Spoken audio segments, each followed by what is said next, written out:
my people, I am live with you, and this is my first time going live on this new channel that a brother gave to me, and I totally appreciate the brother for giving me this channel.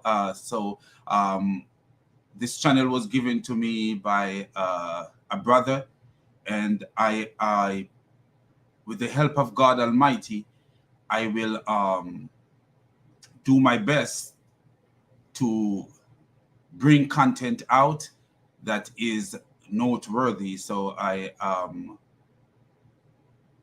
going to be reacting today. We are going to be reacting to a debate of a debate a debate between Anthony Rogers and a guy called Shaheed Lewis. So we're going to look into that debate, and we are going to react to that debate. And I often look at the comment of my subscribers, and I will share your comment if your comment is something worth sharing, because this is a family affair. And thank you, Amazing Grace. Thank you, Christian Prince Vaught, Happy Frenzy, Jim, what is it, Birazo. Thank you guys for joining.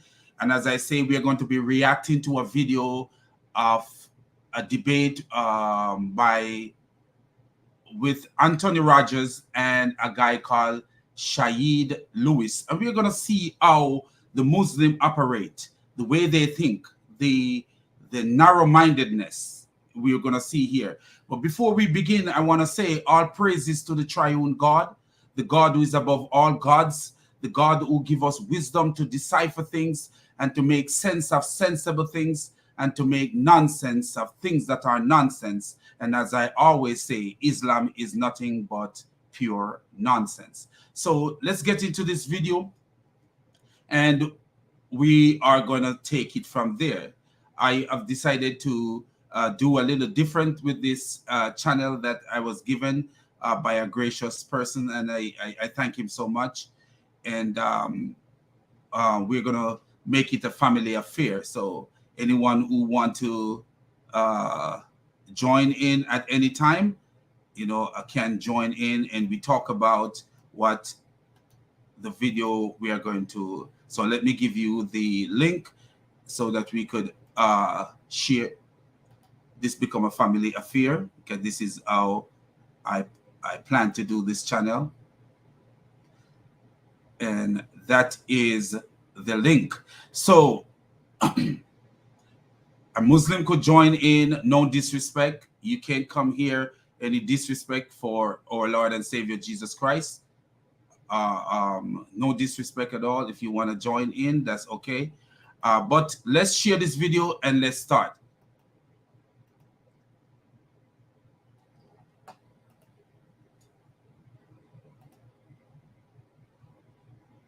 Okay.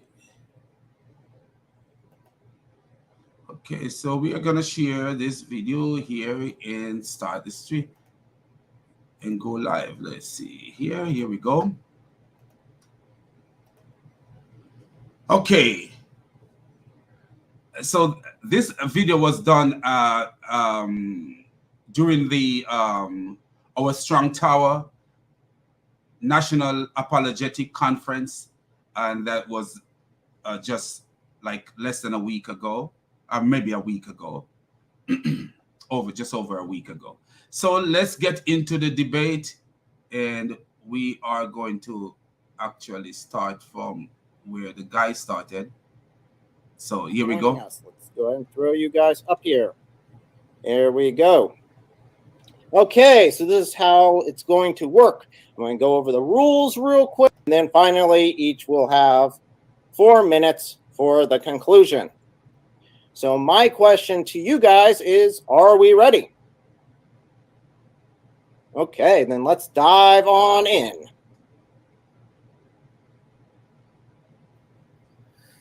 Okay, let us begin. So, who is this particular person they're looking for? All right, let's get started. We're starting. He even started the debate out. Who is this particular person we are looking for? Searching for Muhammad. Muhammad is lost and found. When I used to work in the hotel in Jamaica, they have this thing called lost and found, where guests would leave things, cameras and stuff like that, and we put it in the lost and found. So this guy is actually in lost and found, searching for Muhammad, and searching for Muhammad in places that Muhammad could never be. The only places in the Bible that Muhammad can be is wherever they speak. The Bible speak about a false prophet, and we will show you that Muhammad is actually prophesied in spoke about, not prophesied, but spoke about in Deuteronomy 18. We will show you that Muhammad is actually spoke about in Deuteronomy 18, but not the way this clown is trying to sell Muhammad. In John chapter 1, let's start at verse 19 so we can get a fuller context of what's going on here. So here it says, now this was John's testimony when the Jewish leaders in Jerusalem sent priests and Levites to ask him who he was. I want you guys to pay attention. Who sent the people? Who sent priests and Levi? We're just going to go back over this just a little bit to show you who sent the priests and Levi.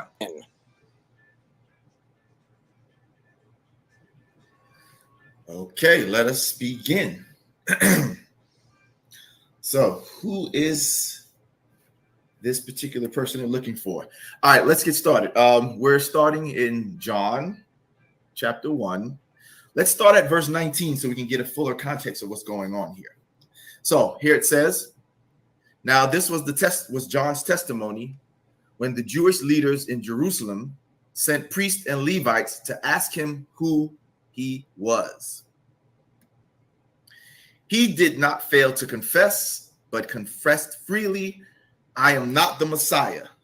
It's one person. They asked him then, who are you?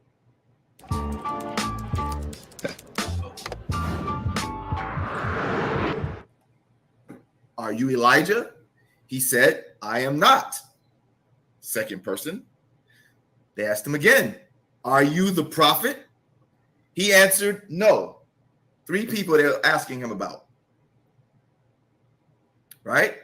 Clearly looking for three distinct persons. It goes on. Finally, they said, who are you? Give us an answer to take back to those who sent us. What do you say about yourself? John replied in the words of Isaiah, I am the voice of one calling in the wilderness to make straight the way of the Lord. Now the Pharisees who had been sent questioned him, why then do you baptize if you are not the Messiah, nor Elijah, nor the prophet? So that gives us some context to what's going on here. Basically the leadership of the Jews are looking for three distinct persons. So what we see here, this Muslim, the naive, you just could see how naive this guy is and gullible. That for him, because the Jewish leaders were looking for three persons, what he's saying is that the Jewish leader have to be right. Do you notice that these are the same Jewish leaders who did not see Jesus as the Messiah because they could not see his sign?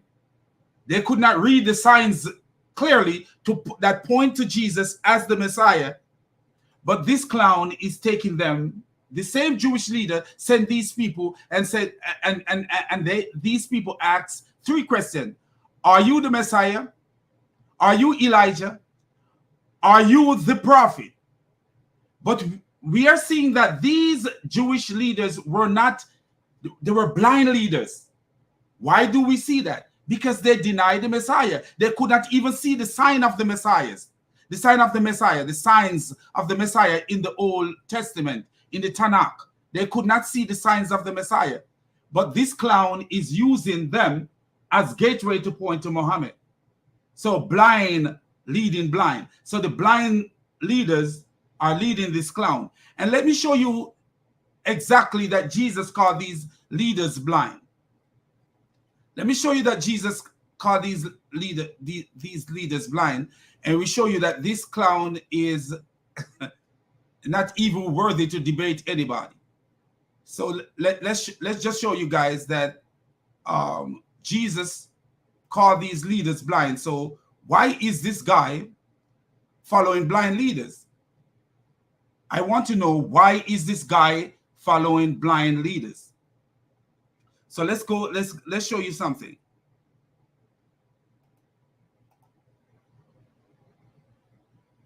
We don't know why he chooses to follow blind leaders, because this is why I say, listen to who send these people. He said the leaders of the Jews send the people to John the Baptist. So if the leaders of the Jews send the people to John the Baptist, why would you, as a sane person, choose to follow the leaders of the Jew? Why would you choose to follow them? I don't see why you would choose to follow them. Listen what Jesus, this is Matthew 23, verse 13 to 17. Here is Jesus speaking. Woe to you, scribes and Pharisees, hypocrites, scribes and Pharisees. Who are these? These are leaders of the Jews. Hypocrites, you shut the door of the kingdom of heaven in people's face, for you won't go in, and you don't allow those entering to go in. Woe to you, scribes and Pharisees, hypocrites! You travel over the land and sea to make one convert, and when he becomes one, you make him twice as much a child of hell as you are. Do you notice what this is? You make him twice as much a child of hell as you are. But this is the clown. These are the people that this clown Shadid decided to follow and say, oh, they must know what they're talking about if they're saying there are 3 prophets to be looked for. This clown cannot see that these people may make a mistake, and the one called the prophet could also be the Messiah. The one called the prophet could also be the Messiah, because it's obvious that these people were making mistakes. They made so much mistake to the point that someone actually said to Jesus, when Jesus says he will die, someone actually said to Jesus, we heard that the Messiah will last forever. So how come you saying that? I'm paraphrasing. How come you are saying that you will die? Let me actually show you where that is said.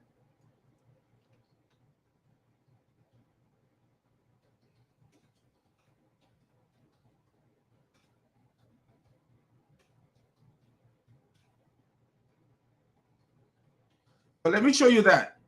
Let me actually read it, because I think it's, yes, right here. John 12, right. The crowd spoke up. We have heard from the law that the Messiah will remain forever. So how can you say the Son of Man must be lifted up? Who is the Son of Man? Do you see this? That the Jews did not understand what they were reading. A lot of the Jews did not understand what they were reading. They did not see that the Messiah must suffer. And even in Islam, according to Islam, the Messiah was taken. The Messiah was taken. But the Jews understand that the Messiah was to remain forever. The Jews understand that the Messiah was to remain forever. John 12, verse 34. The crowd spoke up. We have heard from the law that the Messiah will remain forever. So how can you say the Son of Man must be lifted up? Who is the Son of Man? They didn't even know these things.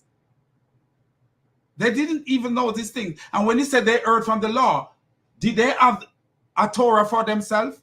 When the crowd have a Torah for themselves, or do they go to the temple and the law was read in the temple?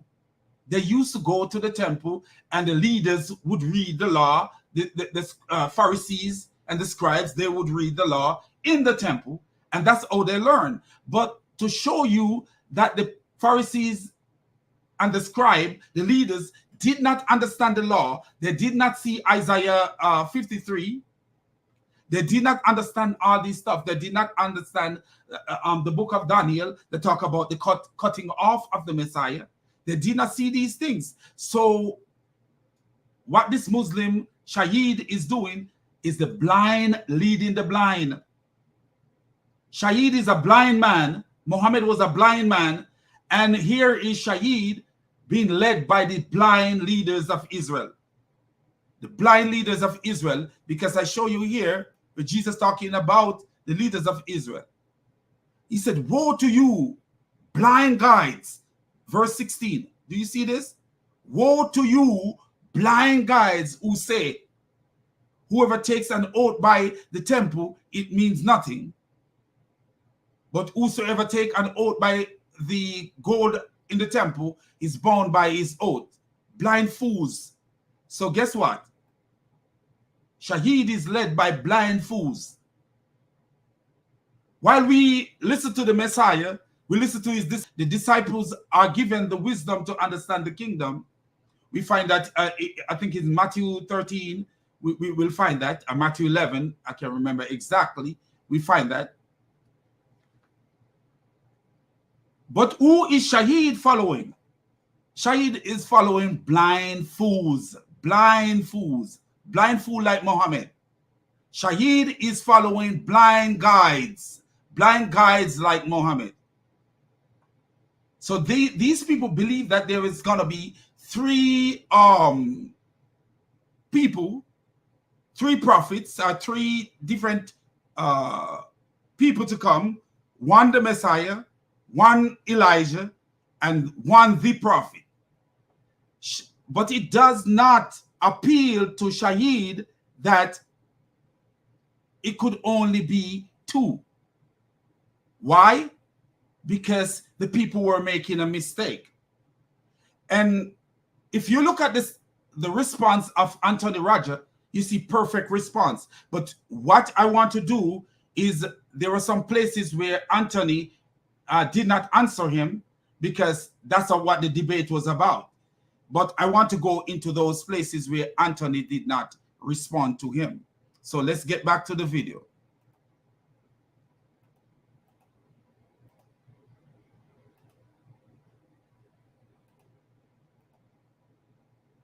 Word gets around about John the Baptist doing the work that he was doing. So they send some of their men to go question him to find out who he just might be. Perhaps he might be one of these three persons that they're looking for. As you heard very clearly, they were looking for the Christ. They were looking for Elijah. And they were looking for the prophet. And as I say, this clown, he cannot, his mind is so caught up into the stupidity of Islam that he cannot conclude and say, could the prophet be the Messiah? Could the prophet be the Messiah? Yes, the prophet is the Messiah. And literally, the prophet is the Messiah.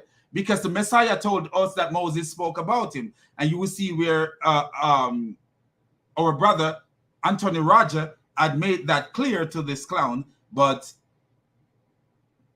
I have nothing to say. It's like an empty vessel just making noise. Okay.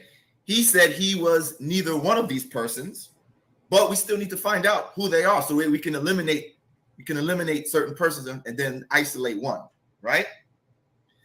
As far as the first one, the Christ, we all know who that is, right? If you have any doubt, let's go over it to make sure no one has any doubt, right? We know who the Christ is. In Mark chapter 8, starting at verse 27, it's really 27 through 29, Jesus and his disciples, they say, went on to the villages around Caesarea Philippi. On the way, he asked them, "Who do people say that I am?" They replied, Do you notice that Jesus asked his disciple, who do people say I am? And listen to the answer from the people. "Some say John the Baptist, others say Elijah, and still others one of the prophets." So notice what the people say. He's one of the prophets. One of the prophets. And they also say that he's Elijah, and some say John the Baptist. What does that mean? That the people, you cannot follow what the people says. You have to follow the authority, the people who are given authority to speak. That's what you have to follow, the people who are given authority. But what this guy is doing is following just anybody. Who are the leaders of the Jews? When Jesus came, did they have authority to teach about Jesus or to teach about anything? No, they did not have any authority. Why? Because Jesus is calling them blind and they are fools. Who was the authority at the time of Jesus? Jesus is the authority. Jesus is the authority. John the Baptist is the authority. Jesus is the authority, because these are the two prophets that were sent at the time. So John the Baptist is authority and Jesus is authority. So you can say, oh, the people were looking for 3 prophets, so they are right. What make them right? What make them right? Oh, they're looking for 3 distinct people to come. What make them right? Where is your proof that they are right? You have no proof that they are right. The people, you could tell the people were not guided right, because people were saying, some say he is John the Baptist, some say, but the disciples knew who he was. Why did they know who he was? Because they are with him and he is their teacher. He told them, you have one teacher and the Messiah is your teacher. So they know because they were with him. And how did Peter know that he is the Messiah, the Son of the living God? The Father revealed that to Peter, not the scribes and the Pharisees.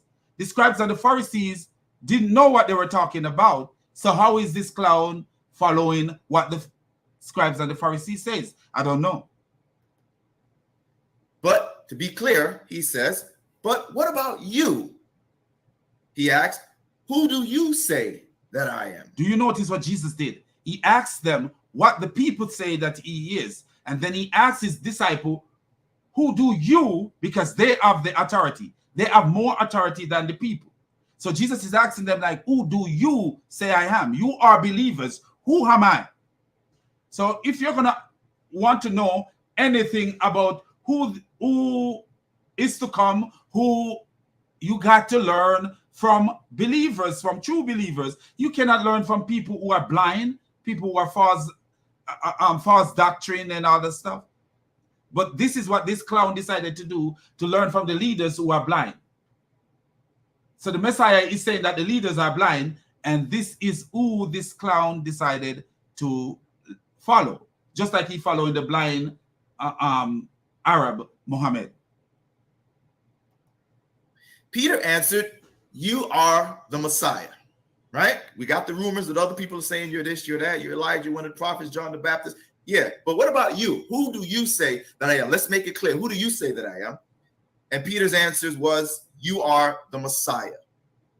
Was Peter wrong? Jesus warned them not to tell anyone about him. We get a little bit more in the Gospel of Matthew. In Matthew chapter 17, same thing, same incident. He's asking his disciples, excuse me, I'm sorry, not 17. That is Matthew 16, excuse me. In Matthew 16, same incident takes place. Peter says a little bit more. He says, "You are the Christ, the Son of the living God." And Jesus responds that Peter is correct, that he could have only gotten an answer from heaven. So he's confirming that Peter's response was correct. And he didn't say that he got an answer from heaven. Getting an answer from heaven is not doesn't have to come from God, because there are more than one heaven. He didn't say that he got an answer from heaven. He said, flesh and blood didn't tell you that, but my Father in heaven. My Father in heaven, who he got the answer from, not from heaven. Do you see the clown man? Instead of representing the Bible in the right way, he decided, oh, he got an answer from heaven. Anything could come from heaven, because heaven is not one tier. You know, the Bible speaks of 3 heavens. So when he says, oh, you got your answer from heaven, and that's the problem with these Mohammedans, is that they believe that anything come from heaven is from God, and that Muhammad saw this angel with how many wings? 600 wings. Muhammad saw an angel, a quote unquote angel, big like the horizon. Have you ever seen how big the horizon is? If you go out on a level piece of land and you look how big the horizon is, Muhammad saw an angel big like the horizon, you know, and that's what he gets his revelation from. They believe that anything come from heaven got to be from God. Heaven, which heaven? Which heaven are they talking about? You know, so for him to say it comes from heaven, he got his answer from heaven. No, he got his answer from the Father. That's what the verse says. You know, that it's the Father in heaven who revealed that to Peter. He didn't say his answer from heaven. The Father in heaven. And accurate. So therefore, we know who the Christ is. If anybody had any doubt, the Christ, that's Jesus, right? The Messiah, the Christ, that's Jesus. So, okay, we know who that is. Put that to the side. All right, but what about Elijah, though? Who's Elijah? Now, according to John, he said that he was not Elijah, right? He said very clearly he's not. He said he wasn't. He was neither of the 3 persons they were. So this is, you know, when you are there, if somebody asking you a question and you are present and you are there, you understand the context in which the question is asked. So if they're asking him if he is literally Elijah, and he said no, that's what they were. The context they're asking him is that, are you literally Elijah? He said no, because he was not literally Elijah, because that's not the context that he came in. So if we take a look at let's take a look at something, and I will show you guys who how to understand how John the Baptist is Elijah and not really Elijah. He's not really Elijah, the person of Elijah, but he is Elijah. Here we go. This is talking about John the Baptist. So here is the angel speaking to Zechariah, John the Baptist's father. And he said, for he, referring to John the Baptist, he says, for he will be great in the sight of the Lord and will never drink wine or beer. He will be filled with the Holy Spirit while still in his mother's womb. And we see where that was fulfilled. When Mary met with Elizabeth, the child leapt in, and John the Baptist was still in the womb of his mom, and the Holy Spirit caused him to move in his mother's womb. So you see where that was fulfilled. He will turn many of the children of Israel to the Lord their God, and he will go before him in the spirit and power of Elijah. And he will go before him, go before who? Go before the Lord, go before him. And who did he go before? Jesus. So he will go before him in the spirit and power of Elijah. So when they asked John the Baptist, are you Elijah? No, he was not Elijah. He was just in the spirit and power of Elijah. So when Jesus says that John the Baptist was Elijah, it's just a figure of speech, that he is in the power, the spirit and power of Elijah. He wasn't the actual Elijah.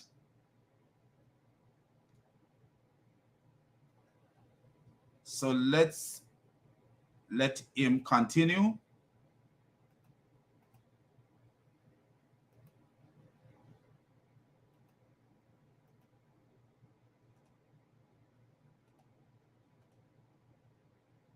Looking for. He clearly says, I'm not Elijah. However, there's an issue here because according to Jesus, John was Elijah. There is no issue there. When you can't when you have a reading disability, then it become an issue. There is no issue.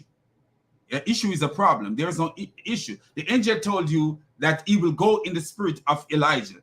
And Jesus is saying that he is Elijah. Why? Because he is a representative. He's in the spirit of Elijah. And this is how he is Elijah. But he is not the literal Elijah. So for the sake of argument, we're going to put more authority in what Jesus had to say in this issue and say, okay, fine. We'll take Jesus' word for it. But let's see what he says about John to understand that he's saying that John the Baptist was Elijah. Again, even though John said he wasn't, John said, I'm clearly not Elijah.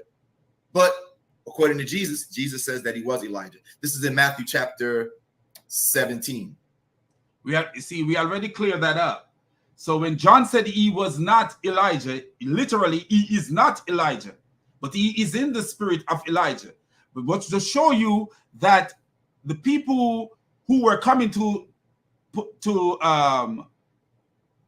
John the Baptist understand nothing that was going on, and should not be people that you follow and take doctrine from, because they were coming asking him if he was the literal Elijah, which he was not, because the angel already clarified how he is Elijah.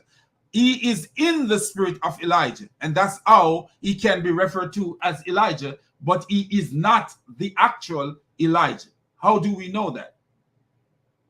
How do we know that? We see the transfiguration. Do we see that? We see Moses and Elijah in the transfiguration. We see Moses and Elijah. We didn't see Moses and John the Baptist. So we know that there is Elijah and there is John the Baptist. But because John the Baptist is in the spirit of Elijah, he is referred to as Elijah by Jesus. But Jesus was not saying that John the Baptist is literally Elijah. He was just showing that he is a representative of Elijah. Says then the disciples, excuse me, let me go back. I'm sorry. Let's go to verse 10. Matthew 17, starting at verse 10. The disciples asked him, then why do the teachers of the law say that Elijah must come first?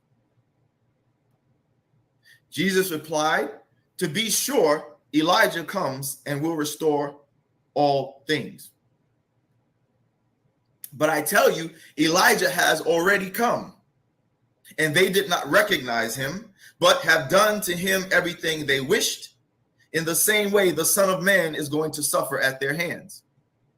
Then the disciples understood that he was talking to them about John the Baptist. But do you notice that Jesus didn't have to say that John the Baptist is Elijah? The disciples understood it. The disciples understood it because this is how the Holy Spirit worked. The disciples understood that he was talking about John the Baptist. He didn't say that Elijah is John the Baptist. Jesus didn't say that. But they understood it just like the angel prophesied it. Just like the angel prophesied it, that John the Baptist, let me read it again, and he will go before him in the spirit and power of Elijah to turn the hearts of the fathers to their children and the disobedient to the understanding of the righteous, to make ready for the Lord a prepared people. So you see, the disciples understood it just like the angel prophesied. But they didn't look at John the Baptist, oh, John the Baptist is Elijah. No, they did not think that John the Baptist is literally Elijah. They know that he is in the power of Elijah because the Holy Spirit was revealing things to them. Just like when Jesus asked his disciple, who do men think I am? And Peter said, you are the Messiah, the Son of the living God. And Jesus could say, flesh and blood did not reveal that to you, because the Holy Spirit was with them, revealing things to them as Jesus speak. As Jesus spoke, they were enlightened by the Holy Spirit.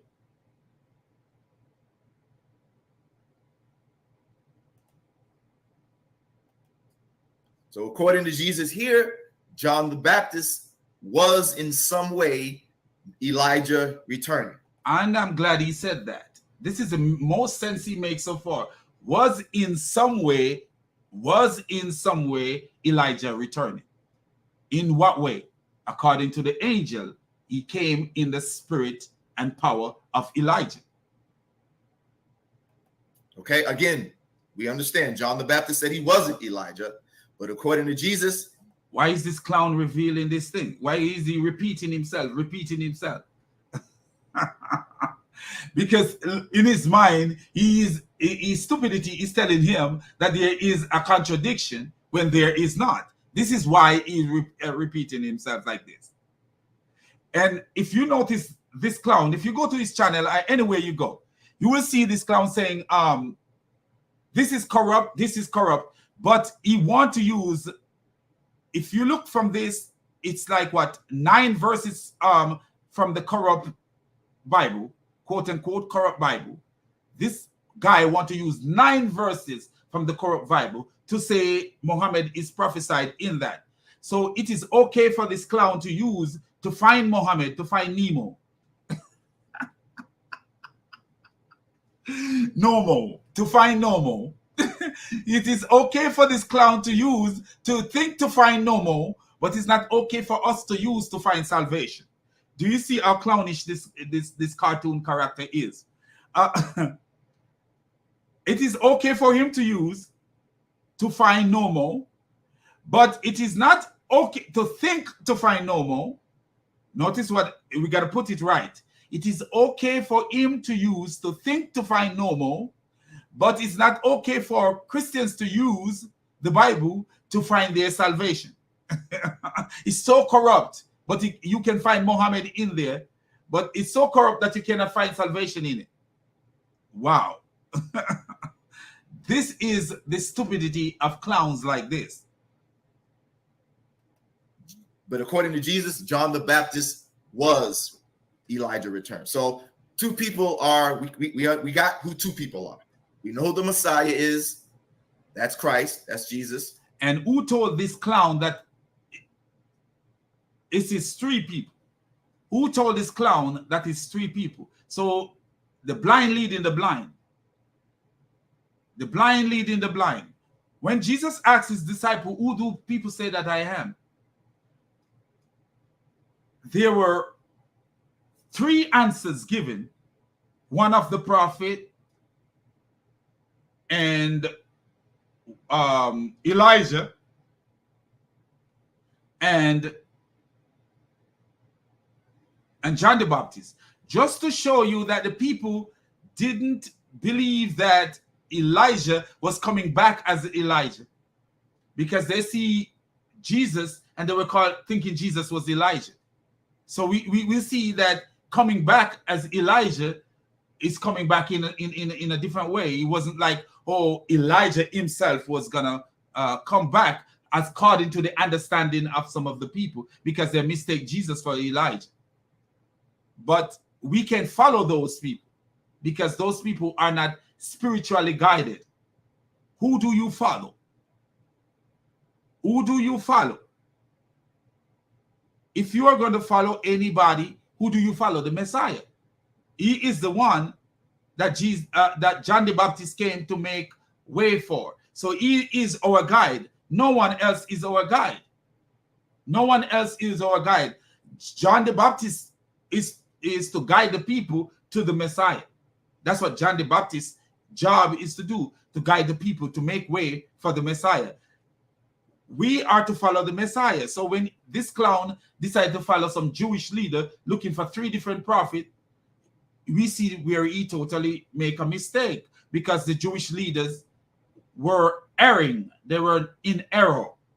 They were totally in error to the point where they did not even recognize the Messiah that they were waiting for. They went to John the Baptist to ask John the Baptist if he was the Messiah. Do you see that they weren't looking? If they were looking for the signs, the real signs of the Messiah, then they would not ask John the Baptist if he was the Messiah. So they are blind people looking for things that's not there. We know who Elijah returned is in some form. That is John the Baptist. So who is this last person? This prophet they were looking for. The prophet, right? The prophet, because of course Jesus was a prophet. John the Baptist himself was a prophet. But they were looking for a particular prophet, as we can see here. The prophet is what they were looking for. And be clear that these were three different persons. This is why they came. Be clear that there were three different persons. Under whose standard were there three different persons? Were there three different persons under people who were guided standard? Or there were three different persons under people who were not guided standard? There were people who were blind, following blind guides. That, oh, we're looking for three people. We are looking for three persons. But is Jesus telling his disciple that there were three persons? No. Jesus didn't tell his disciple that there were three persons. So who should we follow? The Messiah? Or should we follow anyone other than the Messiah? Should we follow the blind leaders who send men to ask John the Baptist question? No, we should follow the Messiah. And the Messiah said Moses spoke about him. So he is the one that Moses spoke about. And you will see that this clown believed that the prophet is the same one that Moses spoke about. Kept asking the question. When he answered no to one, they said, okay, they went to the next one. When he said no to the next one, they then asked a third question. So it is clear that they were looking for three different persons. And do you see how foolish this guy is? I could go to a building and I'm looking for three different persons to speak to when there is only one person playing all roles of these three titles that I asked for. So if I go to a building and I said, I want to speak to the manager, and if it's possible, I would like to speak to the owner. You know, I walk up to the receptionist and I said to the receptionist, the person at the desk, I said, I want to speak to the manager. And if it is possible, I want to speak to the owner. And the person could say, I am the manager. And you speak to the person and then said, may I speak to the owner? And he said, I am also the owner. Because what? Not because you have all these titles, the Messiah, the prophet, that doesn't mean that it is two different people. That's a mistake that the Jewish leaders make because they were blind guides. We see that Jesus, he already proved to us from the book of Matthew 16 that Jesus is the Messiah. And our brother Anthony Roger will prove in his rebuttal and also in his first go around, in the first round, that this person, Jesus, already admitted that Moses spoke about him. And if Jesus is saying that Moses spoke about him, where else could Moses speak about him but in the Deuteronomy 18? That's the only place that Moses could have spoken about him, Deuteronomy 18, and I think there's also Deuteronomy, some other place in Deuteronomy. But Deuteronomy 18, where Moses speak about Jesus. So I don't know why he decided to follow the blind guides instead of following Jesus. Why did he decide to, let's follow the blind guide instead of following, rather follow Jesus Christ than follow blind people. But this Muslim, because the Muslim have a cognitive deficiency when they decide to become a Muslim, you know, when they decide to follow Muhammad, he is following blind people instead of following the Messiah. Here is what the Messiah says. If you believe Moses, this is John 5 verse 46. If you believe Moses, you would believe me, because he wrote about me. John 5 verse 46. Moses wrote about Jesus. Moses wrote about Jesus. Luke 24 verse 27. And beginning with Moses and all the prophets, he explained to them what was written in all the scriptures about himself.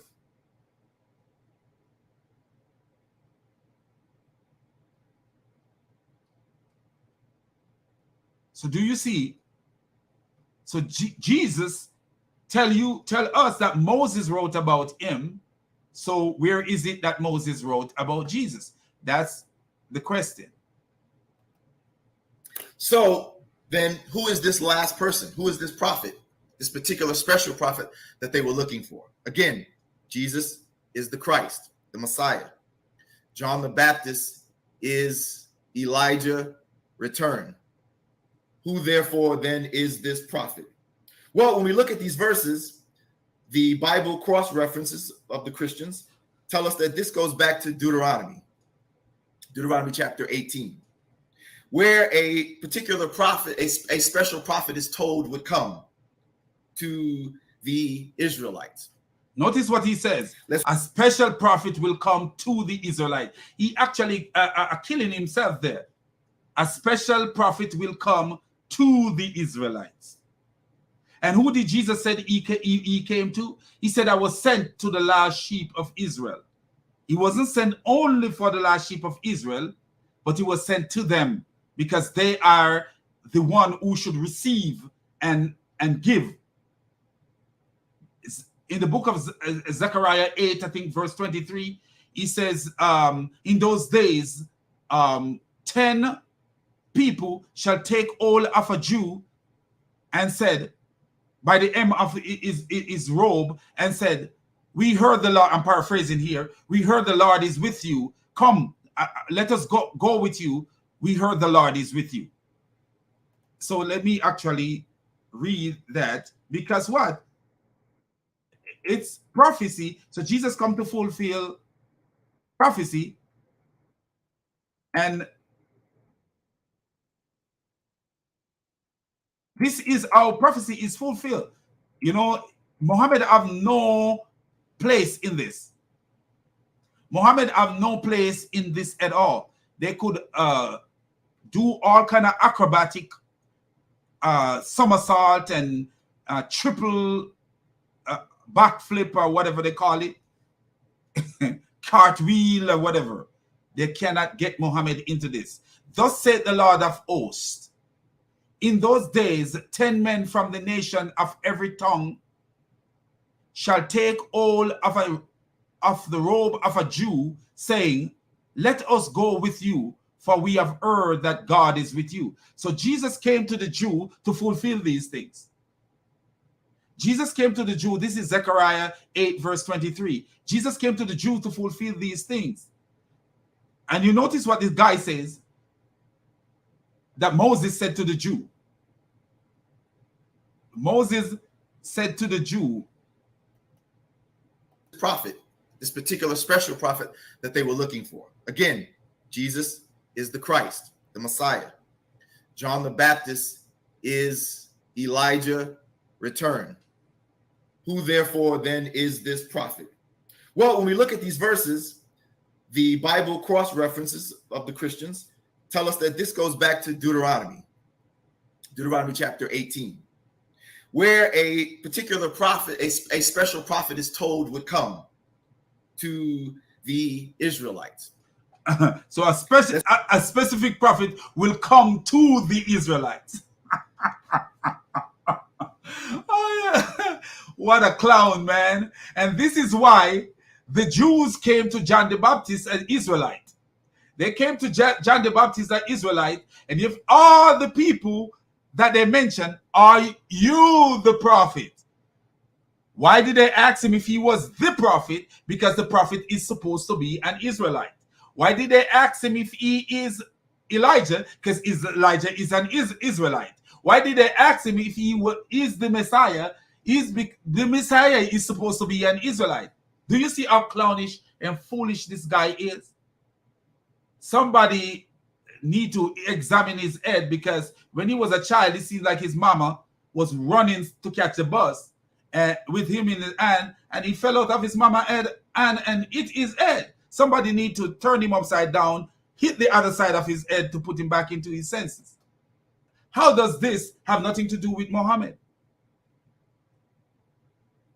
The clown is following the blind leaders, and even the blind leaders is telling this clown that, hey, or a Jewish prophet, a Jewish Messiah, and a Jewish Elijah. We're not looking for an outsider. We're not looking for an Arab. No, we are not. What is wrong with this clown, man? Where is the head on this Muslim? Where is the head on this Muslim? And to imagine that Muhammad says the witness of a woman is half that of a man. Can you imagine that? If the witness of a Muslim woman is equal to half of Shadid, can you imagine? If he already have cognitive problem, what kind of category is Muhammad putting women in? If a woman's witness is half of Shadid's witness, wow. Cognitive problem, like literally, bro. Find your brain, man. Somebody flush your brain down the drain. Find your brain. Something is wrong with your brain. Let's read a little bit to see. Deuteronomy chapter 18, verse 18. It says, Moses is speaking here. I will raise them up, or being spoken to, giving revelation. I will raise them up a prophet. Do you notice how quickly he go to that? I will raise them up. I will raise who up? Cognitive problem. I will raise them up. I will raise, who is the them? Who is Moses talking to? Who is God talking to?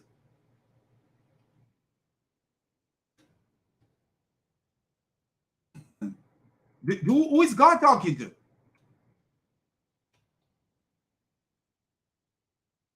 Who is God talking to? And this is how you know that this guy doesn't really think before he speaks.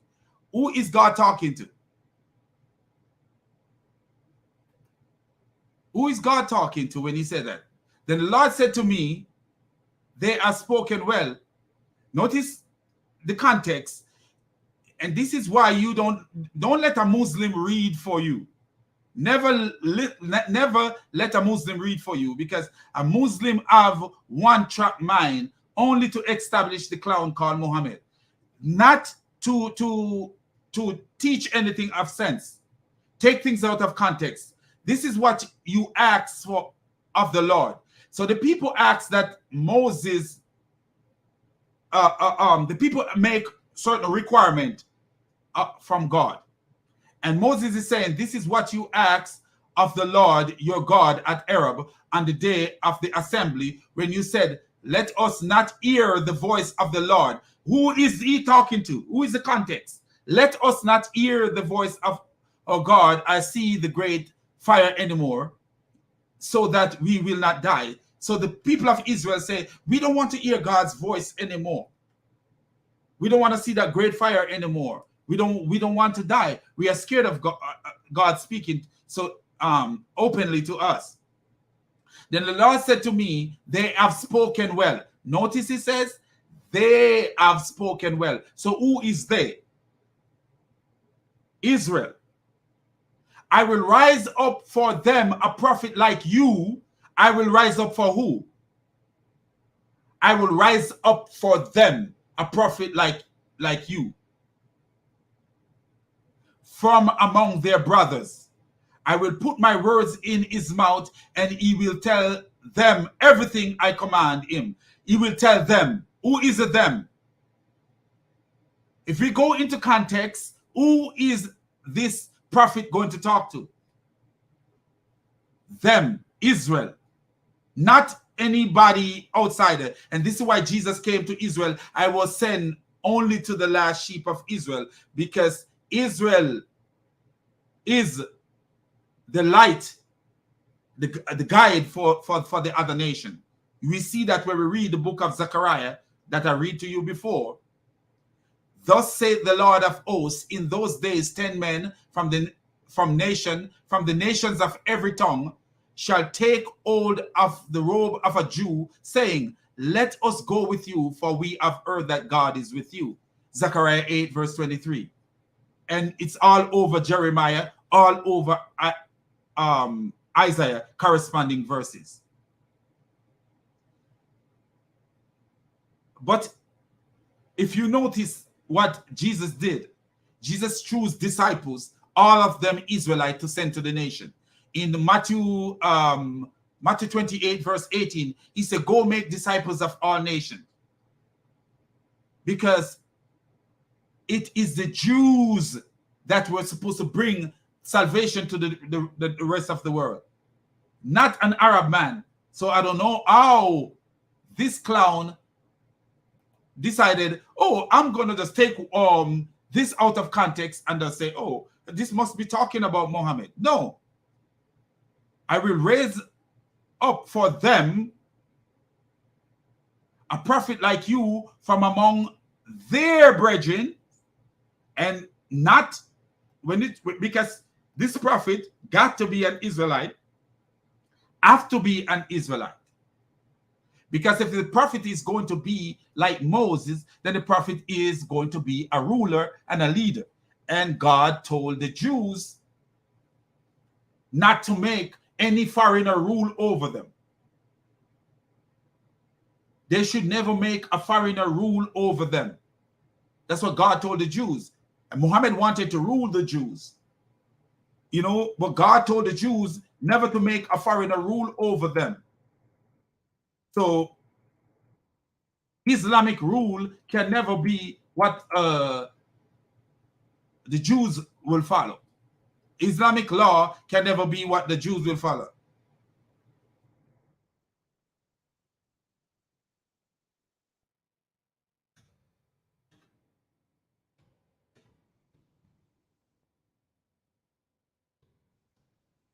Never, so let me see if I find this real thought where he said, never let a foreigner rule over you. No, it is supposed to be in Deuteronomy 17, if I remember correctly.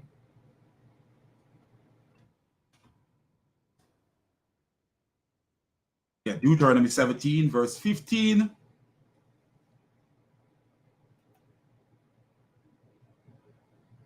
Be sure to appoint over you a ruler, the Lord your God choose. A king, the Lord your God choose. He must be from among your fellow Israelites. Do not place a foreigner over you, one who is not an Israelite. And if you notice what the Quran says in Quran 4 verse 65, it says that Muhammad must rule all aspects of your life. So let's read Quran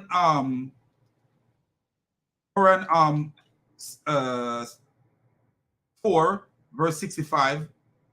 We see that Muhammad could never be this person. But no, by your Lord, they will not truly believe until they make you, O Muhammad, judge concerning that over which they dispute among themselves, and then find themselves no discomfort from what you have judged, and submit full willing submission.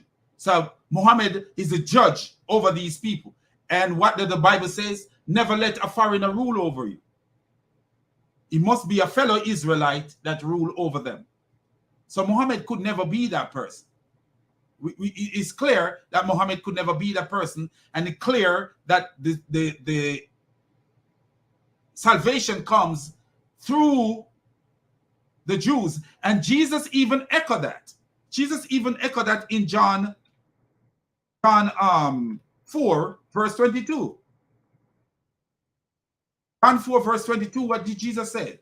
In John 4, 22. You Samaritan worship what you do not know. We worship what we do know, for salvation is from the Jews. Salvation is from the Jews.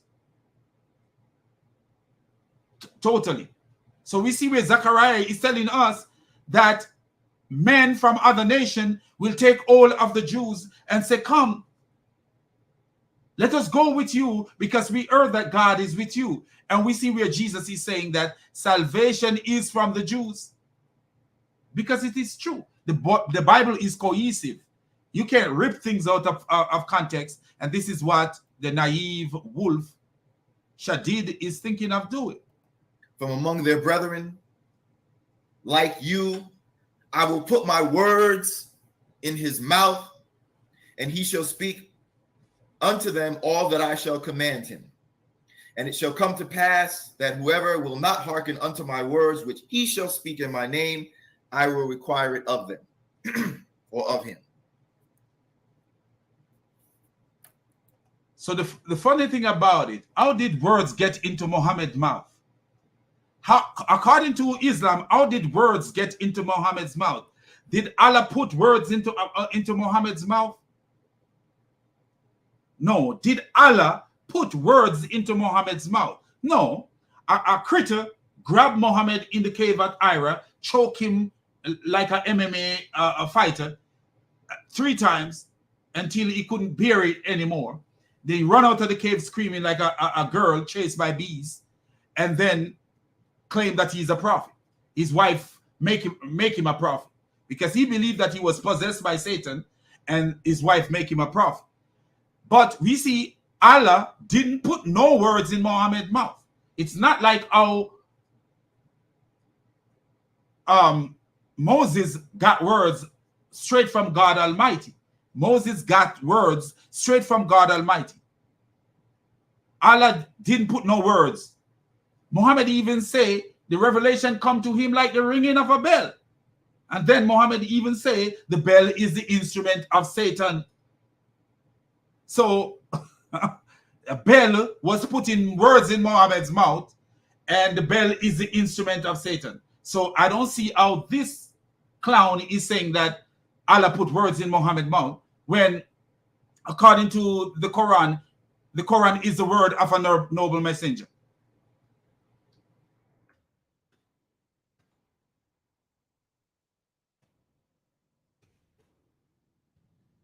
The Quran is the word of a noble messenger. So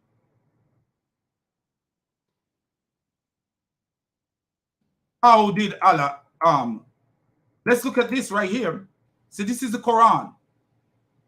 Quran 69 verse 40. That indeed the Quran is the word of a noble messenger. And if you look at the tafsir, it means that the Quran is the word of Jibril. So how is this clown saying that Muhammad have Allah's word? Muhammad never hear Allah speak. Allah never speak to Muhammad. So how is this clown saying that Muhammad heard Allah speak? I don't know. Now look at this, my people, my friend. I will look at your comment in a minute, because I love to involve people's comment. So after I show this and kind of show you some things, then I will read some comment.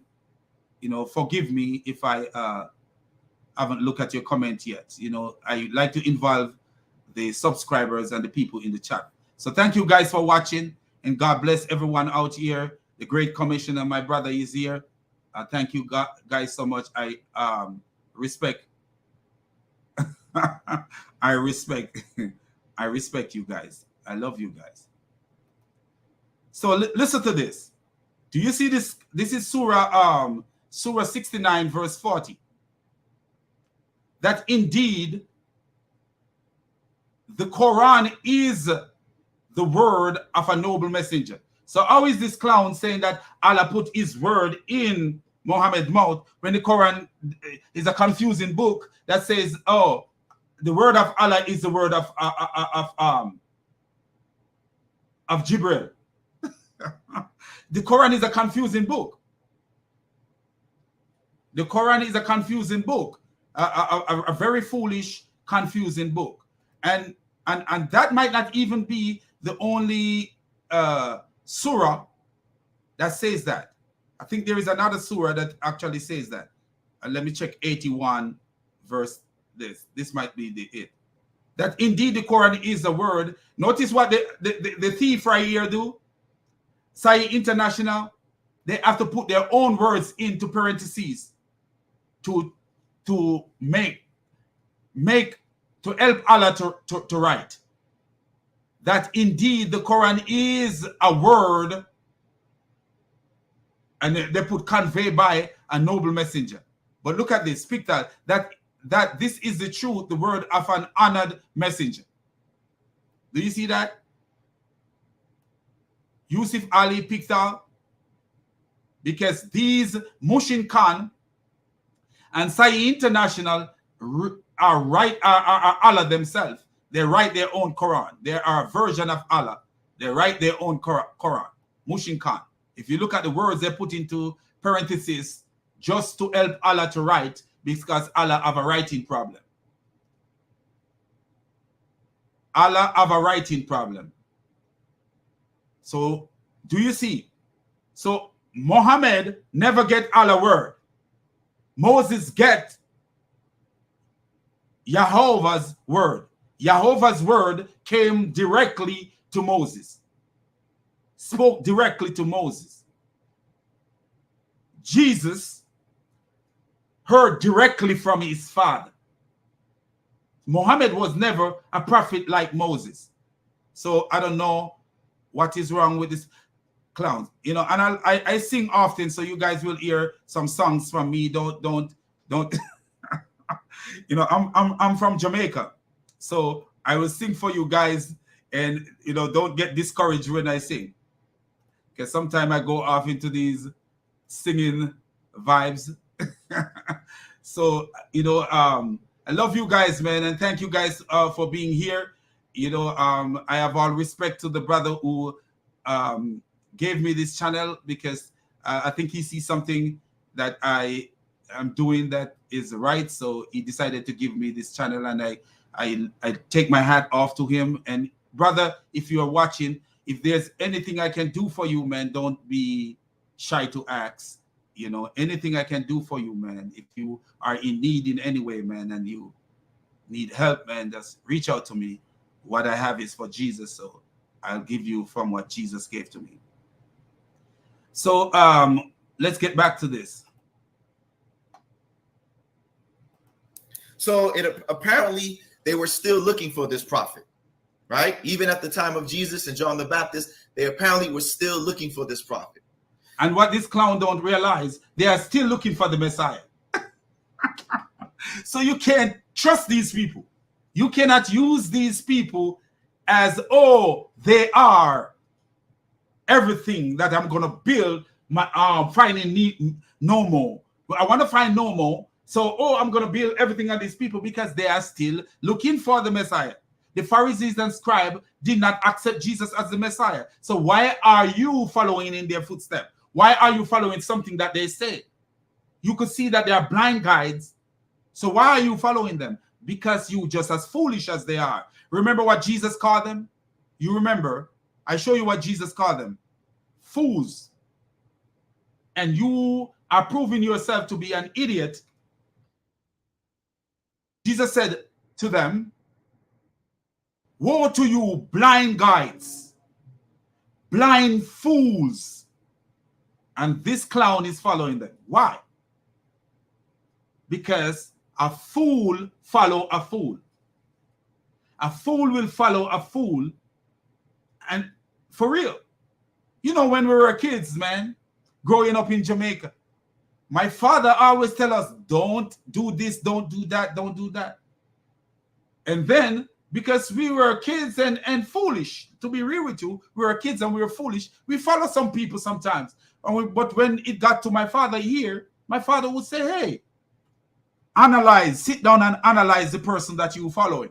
When you analyze that person, you said to you, is that person seems like a wise person to you? And you, as a child, looking at it, he said, no.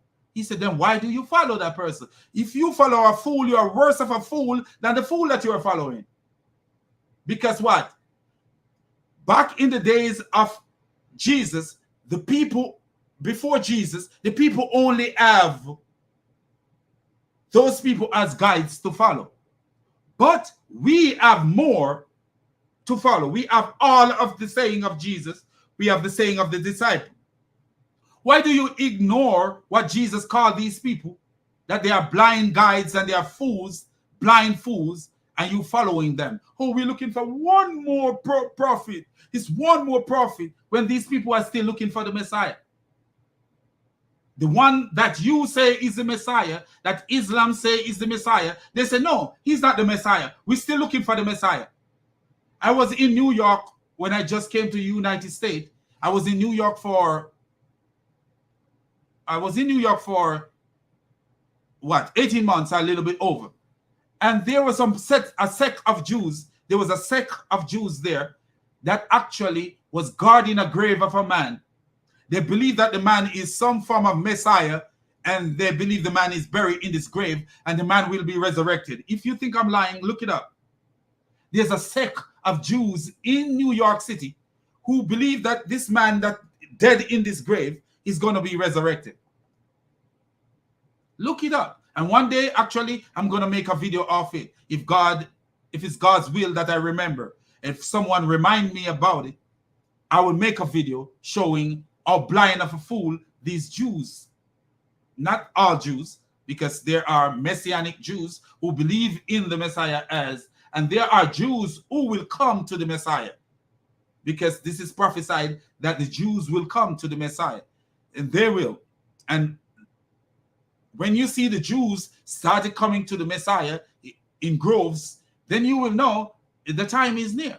You will know that these Muslims are just on borrowed time, and all of us are on borrowed time, especially these clowns following Muhammad as their example.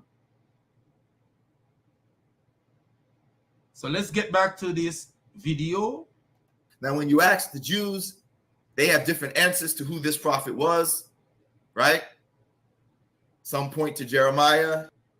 So do you see what the also foolish this clown is? So when you ask the Jews, they says they have different answer who this prophet was. What is that telling you? That the Jews are confused without the Messiah. Without the teaching of the Messiah, the Jews are confused. Without the teaching of the Messiah, the Jews are confused, because they say some say this, some say that, but those are the people you following. Why? Why the Jews are the people you follow? The Jews who reject the Messiah, the Jews that your Quran tell you do not take the Jews as your allies, but you are aligning yourself with these Jews. Why are you aligning yourself with the Jews that reject Jesus? But your Quran is telling you in 551, do not take the Jews and the Christians as your allies. Allies, if you align yourself with someone, then that person is your ally. If you're aligning yourself with that person, equaling up yourself with that person is your ally. That person is your example. You're using them as your example. Why do you do that? Why is it that Jesus is calling the Jews hypocrites, fools, and blind leaders, and snakes, and all these stuff, but you lining yourself with a snake? Why? And Muhammad was a snake. You line yourself with that snake, you're gonna get bite, brother. Some say it was Joshua. But apparently these answers are incorrect because at the time of Jesus, we see that they were still looking for this prophet. And at our time, they're still looking for the Messiah. So why do you believe that a Messiah, a prophet that already, the Messiah already come, and they're still looking for the Messiah? So why do you believe that the prophet is not already come? Why do you believe that? Do you see how stupid this guy is? And in addition to this prophet, looking for these other figures. But again, we now have established who those other figures are. Who is this last prophet? Who is this particular prophet that they were looking? Is he in a rocking chair? Is this guy in a rocking chair? You could tell he have attention deficit disorder when he was a child. Is he in a rocket, which is not that, we have any problem with kids having attention deficit. But you could tell he need Ritalin. Why is he rocking all over the place like this? Why? Like he's a DJ in a booth. Like he hearing music in his head. He's to hear the instrument of Satan, the bell. Looking for that had this special characteristic that the words of God would be put in his mouth, and he would speak unto them all that God had commanded. Of course, as a Muslim, I'm here to say that is the Prophet Muhammad. So he claimed the word of God. He said, I will put my words in his mouth. But we already established that the word in Muhammad's mouth is the word of Jibril, 2 verses from the Quran. 2 different verses from the Quran. It's saying that, hey,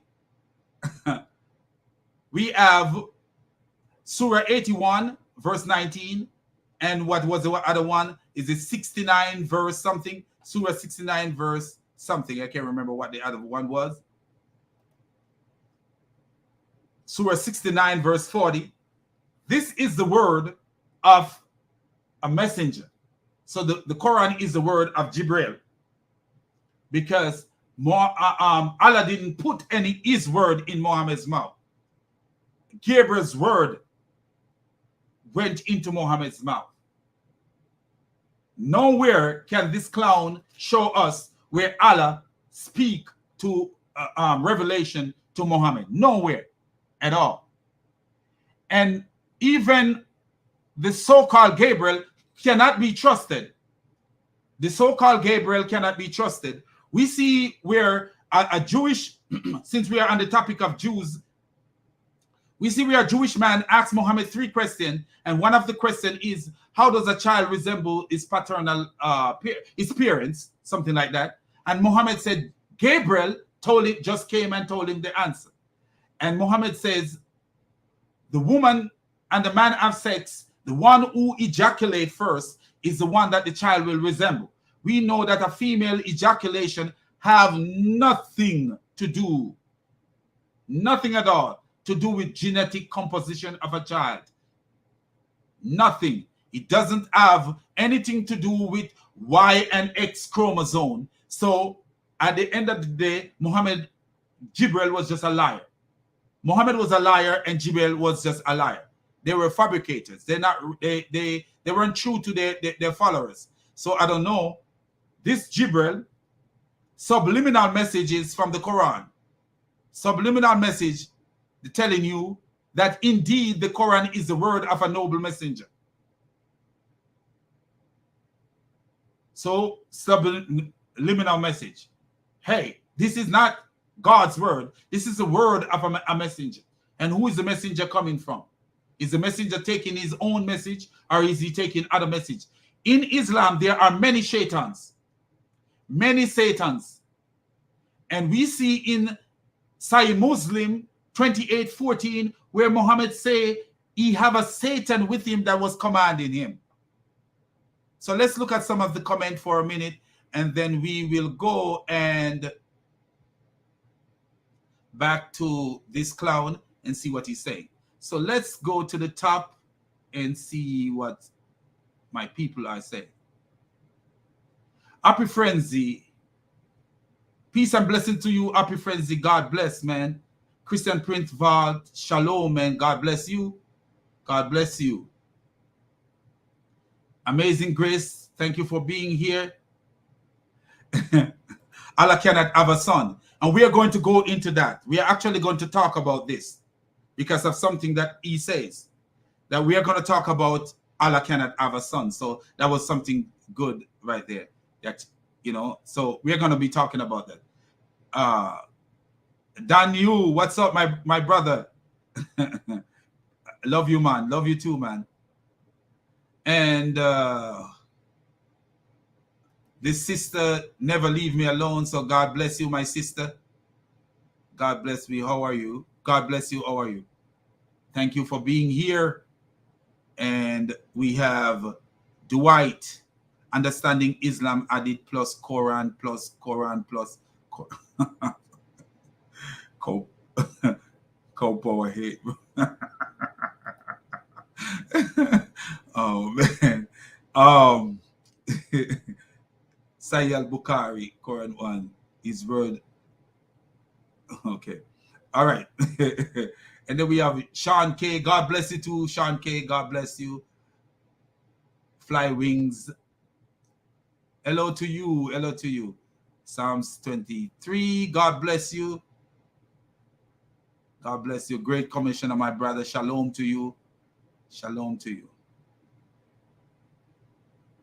Prince of Peace, thank you for being here. Everyone, thank you for being here. OC, thank you for being here.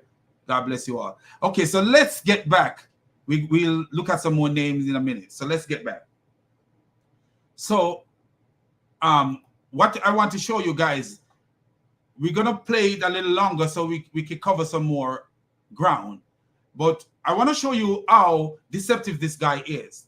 And right now I'm streaming also on my smaller channel, which is so I'm streaming on the larger channel and also this smaller channel. The smaller channel go by the name ISLAM ISAMESS. So you will see, I'll show you on the screen in a minute what this smaller channel go by. So this is the smaller channel. This is the name of the smaller channel. Islam is a mess. Islam is a mess. So, you know, subscribe if you want to. You know, it's peace and love. You know, we show the same content and both. You know, thank you guys for being here. So anyway, let's continue with this guy, and we'll be playing a longer part of the clip just to show you some things that he covered that I really want to cover. Be upon him, and peace be upon all the prophets.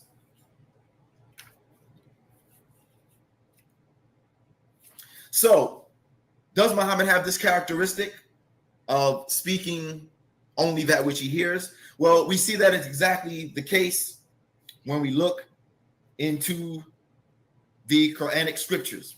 And also, we also see that he was one that indeed, because people make the argument about, you know, that this was someone to come to the Israelites. Muhammad did come to the Israelites, in fact. When you look in the Quran, there are verses clearly addressing that he came indeed to speak to the Israelites and invite them to follow him. Let me show you how Muhammad invite. I'm going to show you how Muhammad invite the people to follow him. Let's show you. And tell me if this is the way Moses invite the people to notice what the verse in Deuteronomy say, I shall rise up for you from among your brethren, a prophet like Moses from among your brethren. And do we see where Moses was threatening the Israelites? Do we see anywhere where Moses was threatening to kill the Israelites? Or is it, do we see anywhere where Moses was threatening to banish the Israelite from where they live? No, we don't see this kind of stuff. We don't see this kind of stuff. But we see where Muhammad was threatening the Israelite to banish them. To banish them from where they live. If they didn't choose Islam, he would banish them.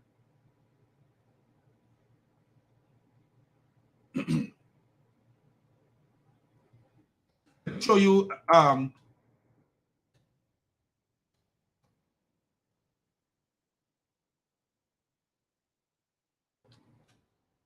let me show you real fast. I didn't pull that one up, but I will just show you the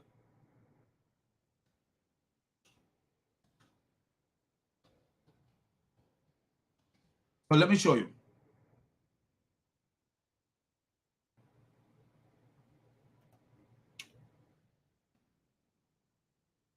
This is and this is why we know that Muhammad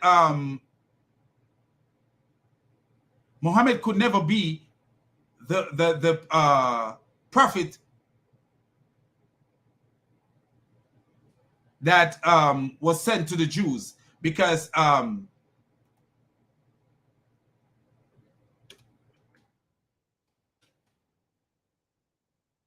Muhammad approach to the Jews was not like the Moses approach to the Jews. Okay, so let me show you this hadith where Muhammad was threatening the Jews. He came with a different idea, a very evil way, threatening the Jews, and he was not the prophet sent to the Jews. Muhammad wanted the Jews to follow him, but instead, Muhammad was a follower of the Jews. I'm going to show you why I say that. Muhammad was as a copycat of the Jews. This is Sunnah.com, and we see where it says,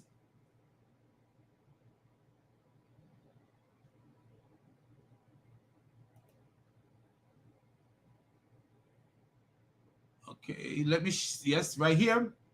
And we see where it says,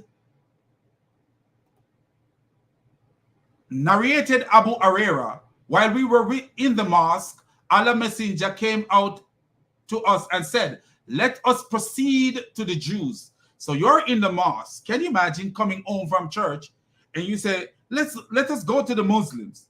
And when you go to the Muslims, listen what you're telling the Muslims.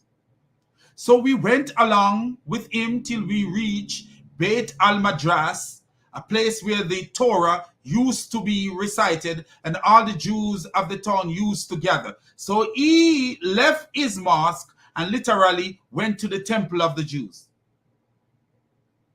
He left his mosque and he went to the temple of the Jews, because if it's a place, even though it might not even be a building, but any place where the Torah is recited, is could consider a temple, even if it doesn't have any building there. It could be considered a place of worship.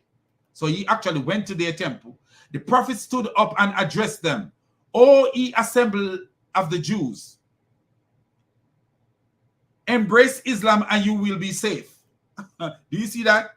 So he's telling them, embrace Islam or you will be safe. The Jews replied, O Abba Ikozim, or whatever that is. This was Muhammad's name. Muhammad gave himself the name Muhammad because this was his real name. You have conveyed Allah's message to us. The prophet says, that is what I want for you. He repeated his first statement for the second time. They said, notice what his first statement was. Notice what his first statement was. And there's another version of this. His first statement was, O assembly of the Jews. This is his first statement. Embrace Islam and you will be safe. Notice what he says here. Then he said it for the third time. So he repeating to them 3 times. Embrace Islam and you will be safe. Safe from who? Notice what happened here. You should know that the earth belongs to Allah and his apostle, and I want to exile you. Notice what he says. I want to exile you from this land. So whoever among you owns some property, can sell it.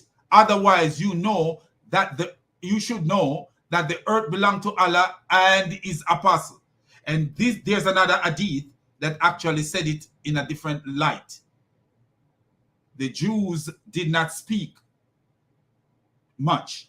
He is the one telling them in the other hadith that, hey, embrace Islam and you'll be safe. And then these clowns will tell you there is no compulsion in religion. If you are telling a person, embrace Islam and you'll be safe, and you are known for killing people, you are known for murdering people, you're known for killing poets who write against you, your companions are known for killing people who speak out against you, what do you think that people will do? They will run and embrace. If you're weak, you're going to embrace. But not the Christians in Egypt. Right now, Muslims are murdering Christians in Egypt. And these Christians are not embracing Islam. They're willing to lay down their life for the sake of the Messiah. So look what he says. You should know that the earth belongs to Allah and his apostle, and I want to exile you from this land. So if you establish your homestead in a place for years, generation after generation, and someone tell you embrace Islam or be safe, I want to exile you. That's a compulsion. That's a tool of compulsion. If you don't do this, then this will happen to you. That's compulsion. What more compulsion do you want? What way can you say to someone, if you don't do this, I will exile you? And then these clowns say, oh, there is no compulsion in religion in Islam. But tell somebody, hey, it's like the American government come to someone and said, hey, if you don't vote for Joe Biden, even though that's not a part of the Constitution and law here, but somebody come to you and said, if you don't vote for Joe Biden, I will deport you back home.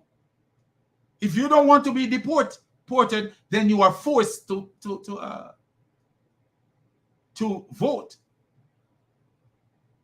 If you don't do this, you'll be deported. If you don't do that, you'll be this. If you don't do this, somebody come and said, if you don't give me your wallet, I'll kill you. They're forcing you to give them a wallet because your life is on the line. When Muhammad said, embrace Islam and you'll be safe. Safe? Why are they not safe? Why are they not safe? And who are they not safe from? Muhammad himself. Because he said, you should know that the earth belongs to Allah and his messenger. And if you notice, Muhammad always tie in himself with his God. The earth belongs to him and his God. The Bible said the earth is the Lord and the fullness thereof. Muhammad said the earth belongs to him and his God. That means he's tied up with his God tight. It's like he is his God's boyfriend. Man, look, the earth belongs to Allah and his apostle. What does the Bible say in the Psalm? The earth is the Lord's and the fullness thereof. Everything belongs to God. But this clown say the earth belongs to him and his God. Wow. Do you see that? Okay, let's get back. So that's the clownery of the idiot Muhammad. That's the clownery. So when this guy come and he said to you like, hey, Muhammad invite the Jews, but did Muhammad invite the Jew like the way Moses loved the Jew? Moses died for a Jew. Moses died for a Jew. Not Moses died for a Jew. Moses killed a Jew, sorry. Moses killed a man for a Jew. And Moses was willing to die for the Jews. When God said he will, threaten to destroy the Jews, Moses was willing to put his life on the line for the Jews. Just like the Messiah was willing to put it, the Messiah was willing and put his life and lay down his life for all mankind, including the Jews, Moses was willing to die on 2 occasions. Moses was willing to die for the Jews. Moses killed for a Jewish man. What was Muhammad doing? Muhammad was killing Jewish people. Muhammad, according to Ashim ibn Ishaq and Ashim, Muhammad was sitting somewhere, maybe possibly drunk, because there was a time when they used to drink like crazy, to the point where Muhammad's uncle got so drunk that he killed a camel and cut out their liver, killed 2 camels, cut out their livers, and cut off their arms. And when Muhammad talked to him, he said, "You are nothing but my father's slave." Because he knew that Muhammad was a pretentious donkey. And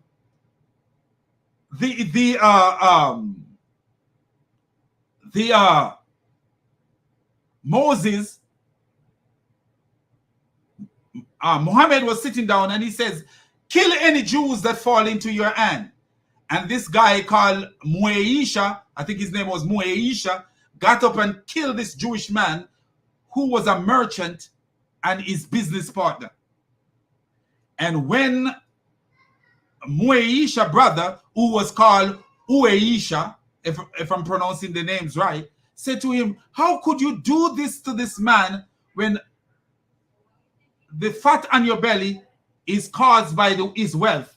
You are living and eating because of him. How could you do this to this man?" You know what the man said to his brother? The man said to his brother, "If the one who had commanded me to kill him had commanded me to kill you, I would have killed you." And know what the brother did? The brother said, "I've never seen a religion as marvelous as this." And he became a Muslim immediately. You tell me there is no compulsion in religion. If you know your life is at risk and you are a coward, you're going to be a Muslim in a heartbeat under Muhammad. You know, so Muhammad, it was not like Moses. Moses was willing to sacrifice his life for the Jews. He was willing to sacrifice his life for the Israelites. Muhammad was willing to murder the Israelites and banish them and treat them like second-class citizens. That's what Muhammad was into. Muhammad didn't care about the Jews. For example, in Quran chapter 2, verse 240, the Israelites, the children of Israel, are addressed directly.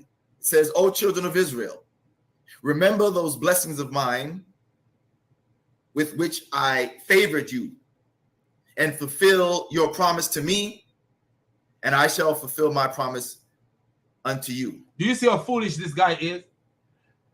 So Muhammad is telling the children of Israel to remember something of the past. And this clown is saying that, he's a prophet like Moses because he's inviting Israel to join him, and he's the prophet like Moses. But that verse that he quoted is not saying that, I'm inviting you to join. No, it's actually telling them, remember, Allah favor you above all other people. That's what he's saying. But you will see that the clown is in the business of twisting verses to the point where he twists a Bible verse. I think he twists a Bible verse from the book of Isaiah or Jeremiah, one of those, because this is what this clown is in.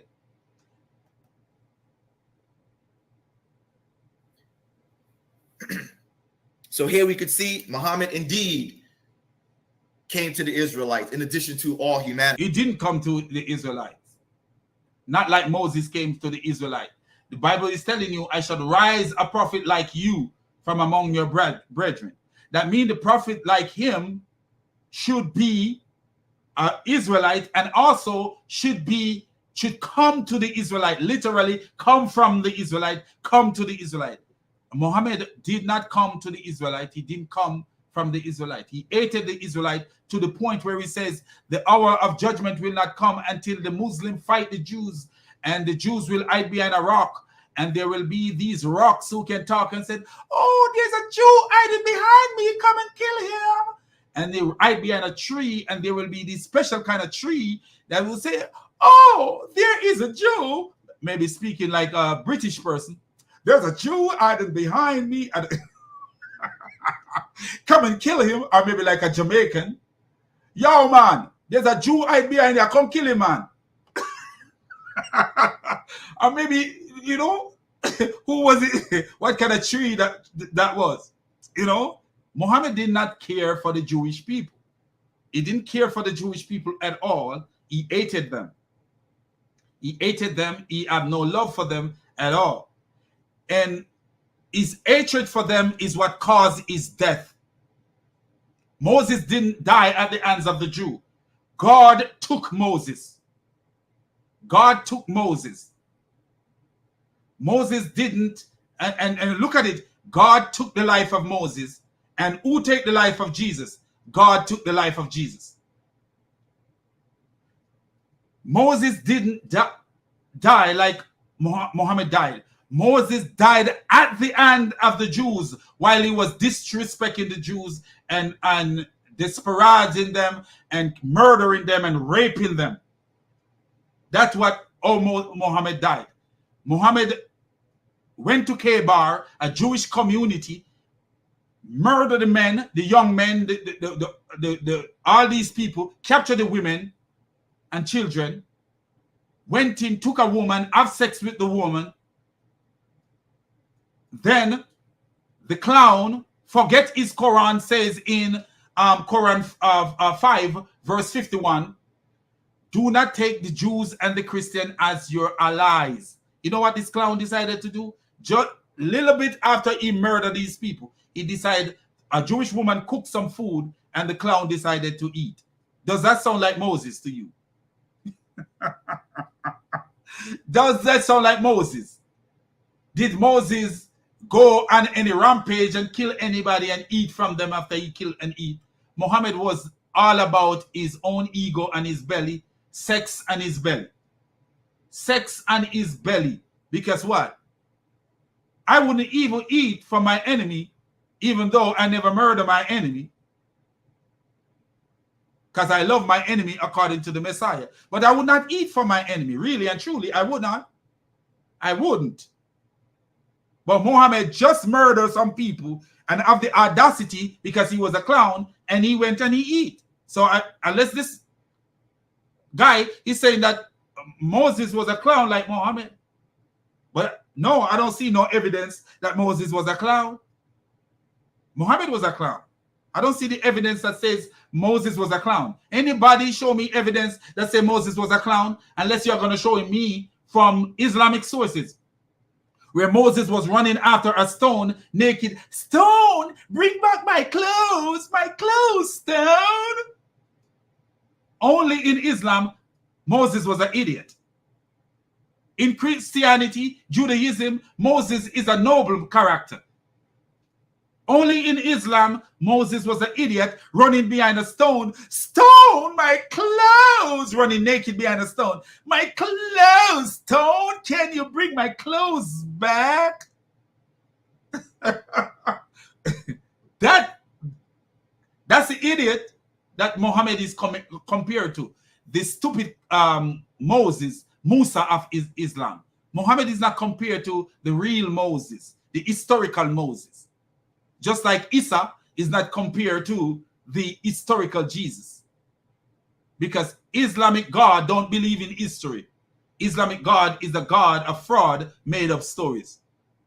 "Give me back my clothes, you stone." And then Moses caught up to the stone with a stick and hit the stick 5 and 6 times. And the clown Muhammad said, "Up till today, there is 5 to 6 marks still remain on the stone from the excessive beating."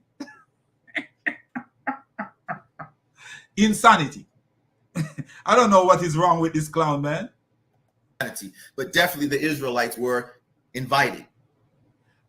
Nobody say Muhammad didn't want the Israelite to join his charade, stupid circus. Yes, he wanted them. He wanted them, and when he couldn't get them to join, he decided to murder them. He decided, "Hey, it's murder time. Let's murder you. Let's drive fear into you so you will join." the few Israelites, according to these hadith, that joined Muhammad, but the majority of them look at him as a clown. Look at him as a clown. Moses was a barrage of Israelites. The Messiah Jesus have many Israelites following him even today. Many Israelites follow him even today, and will have many in the future. Muhammad is just a clown. It's just a clown who came to murder the Israelites. And you ask the question, you know, murder the Israelite even without a cause. Murder the Israelite even without a cause. So he definitely is coming in the vein of this prophet that was to be sent to them and to others. We see again that this... No, where does the prophecy of Deuteronomy 18 say that he was sent to others? Where does the prophecy of Deuteronomy 18 said he was sent to others?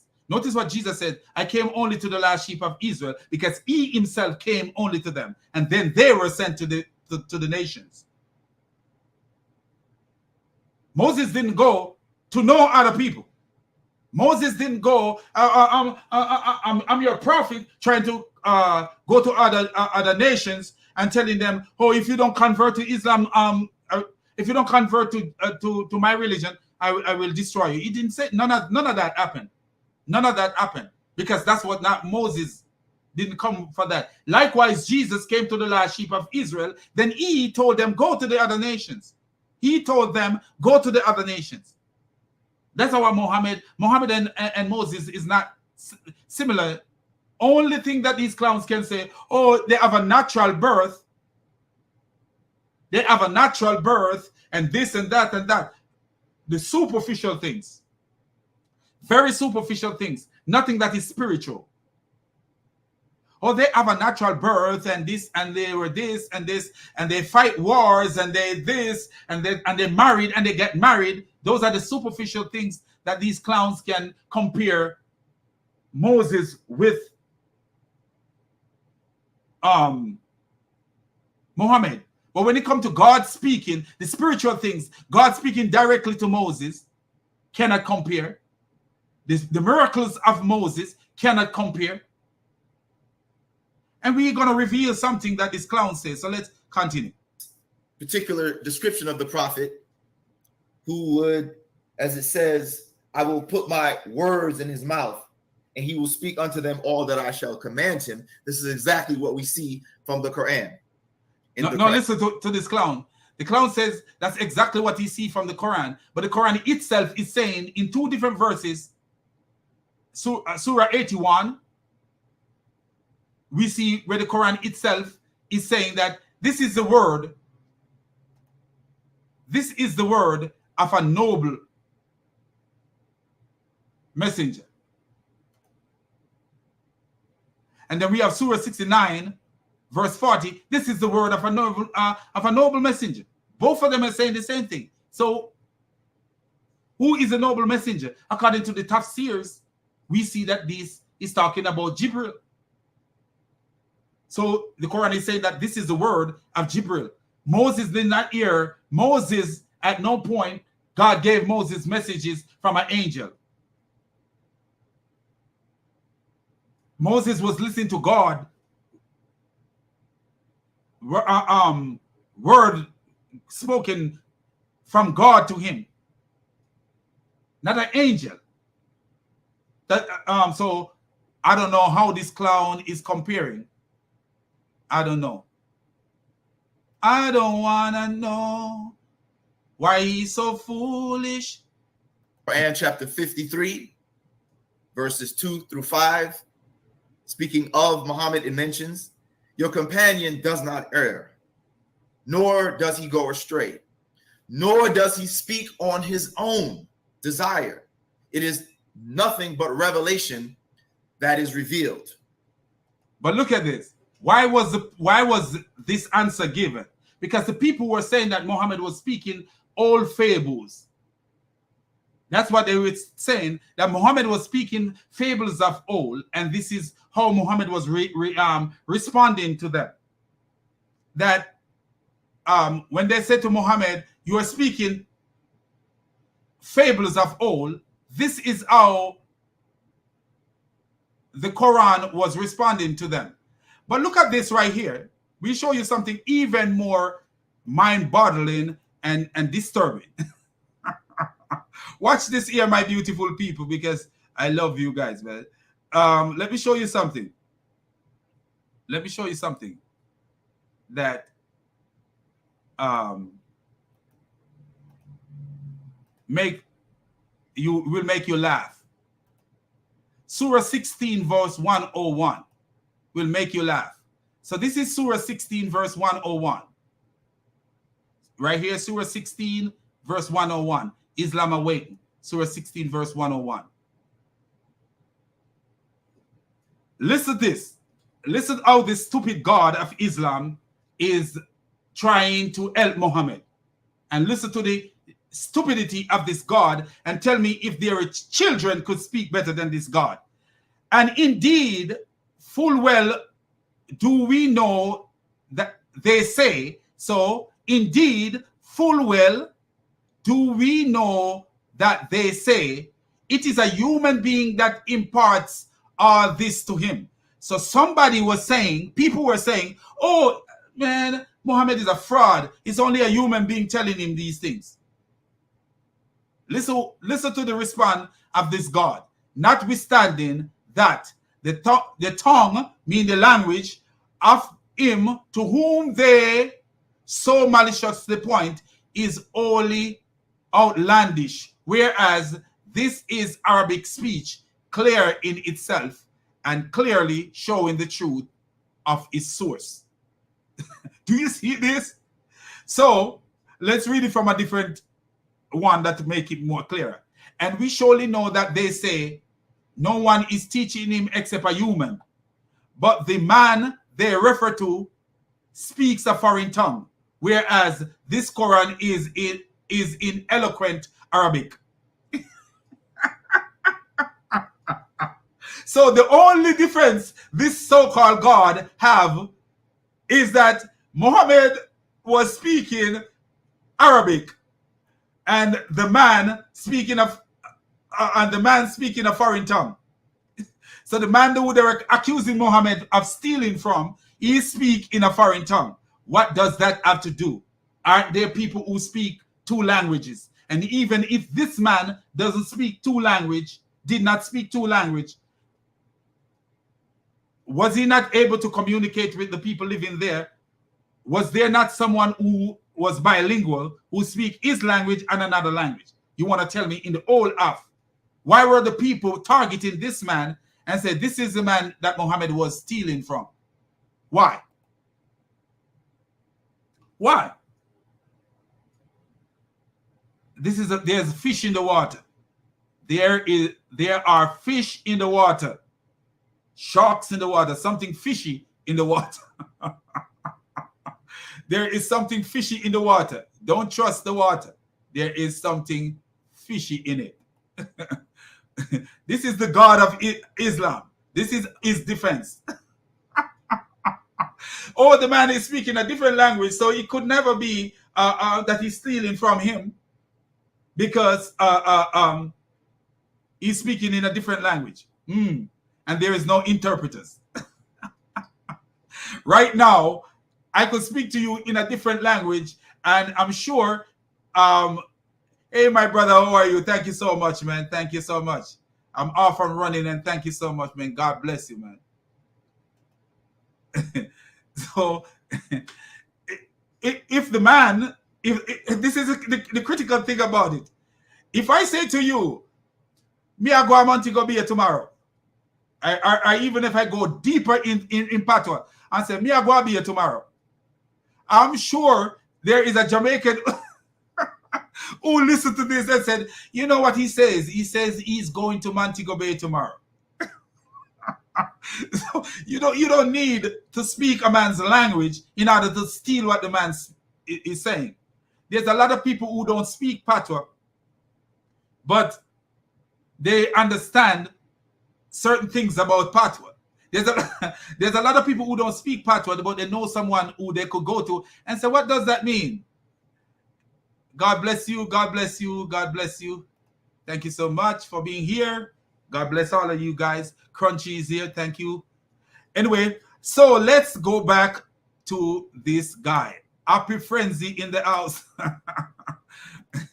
How are you, man? God bless all of you, man. Thank you guys for being here, man. So let's get back to it. Do you see how Muhammad God was a fraud and how his defense was weak? The only reason he gave, that man speak a foreign language. So, and this Arabic is in eloquent, and this Quran is eloquent Arabic, as if Muhammad did not have scribes, people behind the door writing for him, and people who understand different languages around him. Muhammad were the Jews in the community speaking the language of Muhammad. Or do they speak a different language? We see there were Jews around. Even Warika was writing from one language to another language, translating from. So people around in the community speak multiple language. So you see that the God of Islam is nothing but a narrow-minded fraud. So very clearly, right within the Quran, we're being told that Muhammad does not speak on his own. He only speaks that which is revealed to him. We also see the same in Quran chapter. And Muhammad didn't speak on his own. There was a time, let's just look at this. There's a hadith about it. You guys could look it up. There was a time when Muhammad saw farmers, palm farmers, palm, P-A-L-M, farmers. They were, in my father used to do this thing where you call grafting. It's called grafting. It's like you would have a orange tree. You have an orange tree on your land, and the orange on the orange tree is sour. They're not sweet orange, because in Jamaica they have an orange called civil orange. I don't remember how it's spelled. I think it starts with an S. Civil orange, and it's a sourish orange. It's good for making lemonade. It's good for making orange aid, because you can't call it lemonade if it's orange. It's good for making something similar to lemonade because it's sour, almost like a lemon. It's very refreshing drink. You could make like a lemonade in the hot weather, and they are everywhere. They grow wild everywhere, but they are sour orange or civil orange. You can't eat them like that because they're so sour or bitter. What you guys call bitter in Jamaica, they call it the word sour. You guys call it bitter. Like you say a lime is bitter. In America, they say a lime is bitter. We don't say lime is bitter. We say a lime is sour. So they have these sour orange or bitter orange, but the tree of the sour orange, it lasts forever. It grows anywhere. So what my father would do, he would get the bud from the sweet orange tree, and he would cut little things into the sour orange tree, and he would wrap it up with dirt and stuff or something like that until it started growing naturally into the tree. So a sweet orange is growing on a sour orange tree. And that's what we will have. Sweet oranges growing on a sour orange tree, because the graft a sweet orange into the sour orange tree. So Muhammad was coming down the street, the dirt road in Medina, whistling. Saw these farmers planting their stuff, doing what they know. So the clown Muhammad go up to them and say, what are they doing? And they explained to Muhammad what they were doing, that we are grafting date palm. So we are grafting these kind of palm into these not so good palm. So we are grafting the good palm into the bad palm so that we could get better yield at the end of the year. Muhammad told them not to do it. He said it's better if you don't do it. Man, that year came and years came, and the heel of the yield of the palm was so low, the farmers get so less than when they were grafting. And they came to Muhammad and said, why did you tell us to do this? You mess up our farming and we yield way less palm than we normally yield. So Muhammad find an excuse. I am only human. You know, but Muhammad never speak his own word. How this cloud is going to say that Muhammad never speak his own word? Who told Muhammad that it's better for them not to do that?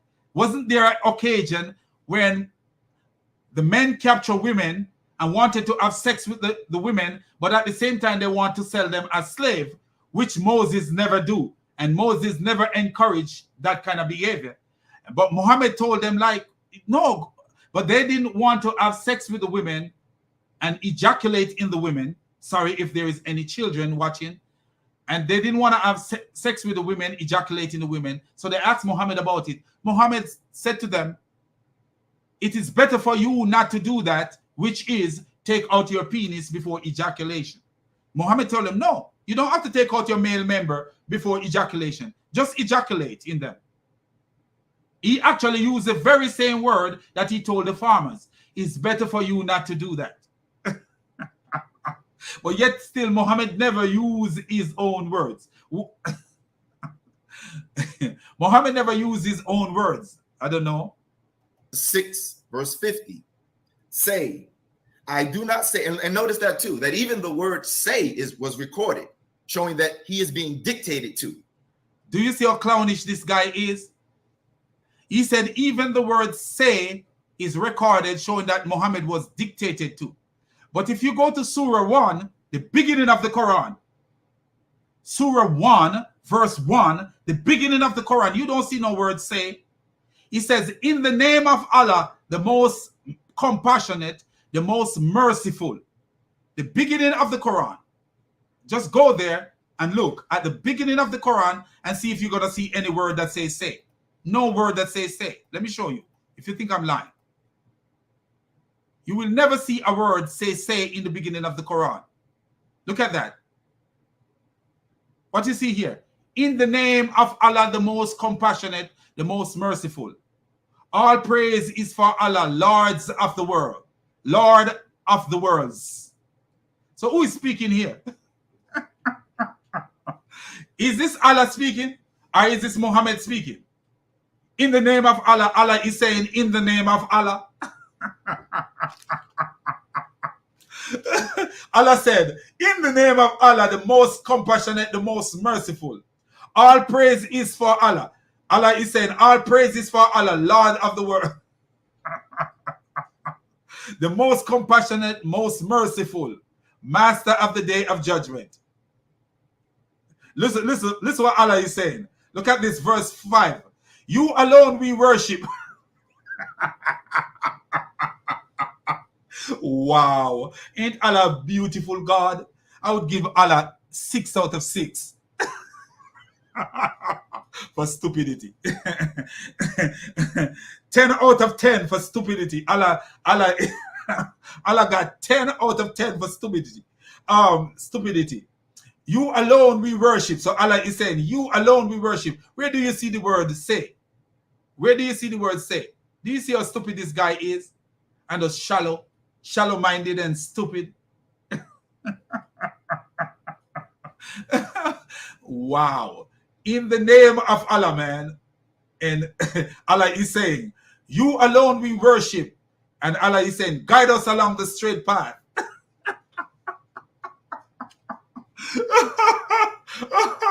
You know, Allah always calls himself us. And we and ourselves. One God that have many part of him. I don't know about this Allah, man. If he Allah, let him go. If he Allah, let him go, man. Don't hold on tight to Allah, man. Allah will disappoint you. Do you see the nonsense of Allah? Who is this Allah?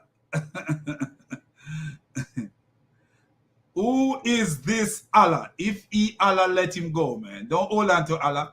Let Allah go. So now we go back to the guy.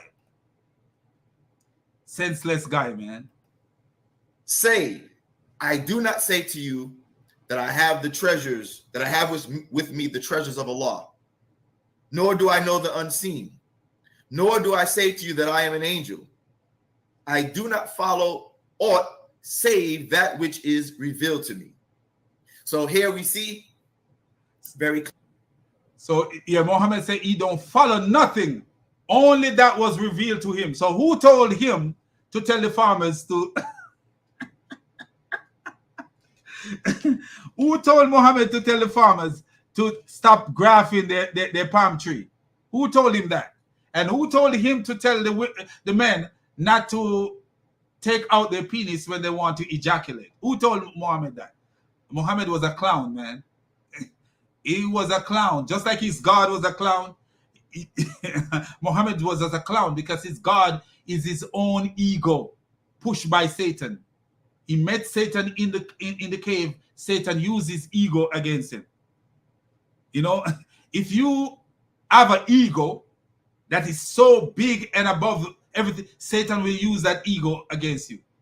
And Muhammad have an ego that was so grand to the point where Muhammad actually say he better than every one of the prophets. He's better than this. He's better than that. You know, he's the first one to enter heaven. He's the first one to enter Jannah, not heaven.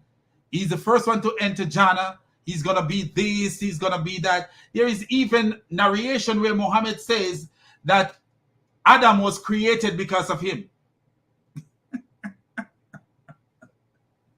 Adam was created because of him. It's because of him why Adam was created. Unless these Muslims are liars. But according to the narration of Islam, a narrative of Islam that associated with Islam, Muhammad says that Adam was created because of him. Clearly that right within these scriptures that are revealed to him, the words say that he's showing that he's being dictated to, that he is not speaking these words. And do you see the first Quran chapter? Did you see the word say in there? No, you didn't see no word say in there. So even if there is a word say in some places, that doesn't mean that all of the Quran have the word say in it. So this guy doesn't make any sense at all. And we see the Quran admit that it is the word of a noble messenger. So even if Muhammad was told to say, how do we know where Muhammad gets his revelation from? Muhammad himself believed that this Jibril was Satan to the point where Muhammad was trying to kill himself. Muhammad was trying to throw himself off mountaintops after getting revelation because he believed this Jibril was Satan. So at the end of the day, how is this Muslim telling us that because Muhammad was told to say that Muhammad was getting revelation from Moses' God? That doesn't mean that Muhammad was getting revelation from Moses' God. Where is it written that Moses got revelation from Abel? Where is it written that Moses got revelation from Abel? Bing, bing, bing, bing, bing, bing, bing, bing, bing, bing, bing, bing, bing, bing, bing, bing, bing. Oh, revelation is coming to me.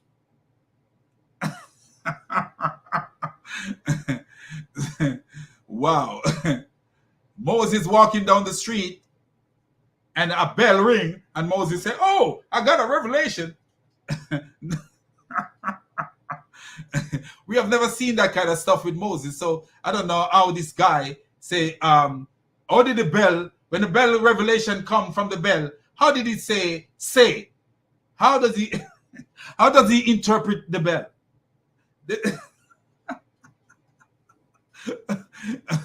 Do you see that this is nonsense, pure nonsense? He's not putting like other prophets. Sure, they spoke. God told them, gave them commands, and gave them, their prophethood. But they would speak and put these words in their own way, speaking what God had revealed, but speaking it themselves. Here, it is clear that he is not speaking on his own at all. He's only speaking that which was revealed, so much so that even. And who is it that was speaking Surah 1? Who is it? Where is the word say in Surah 1?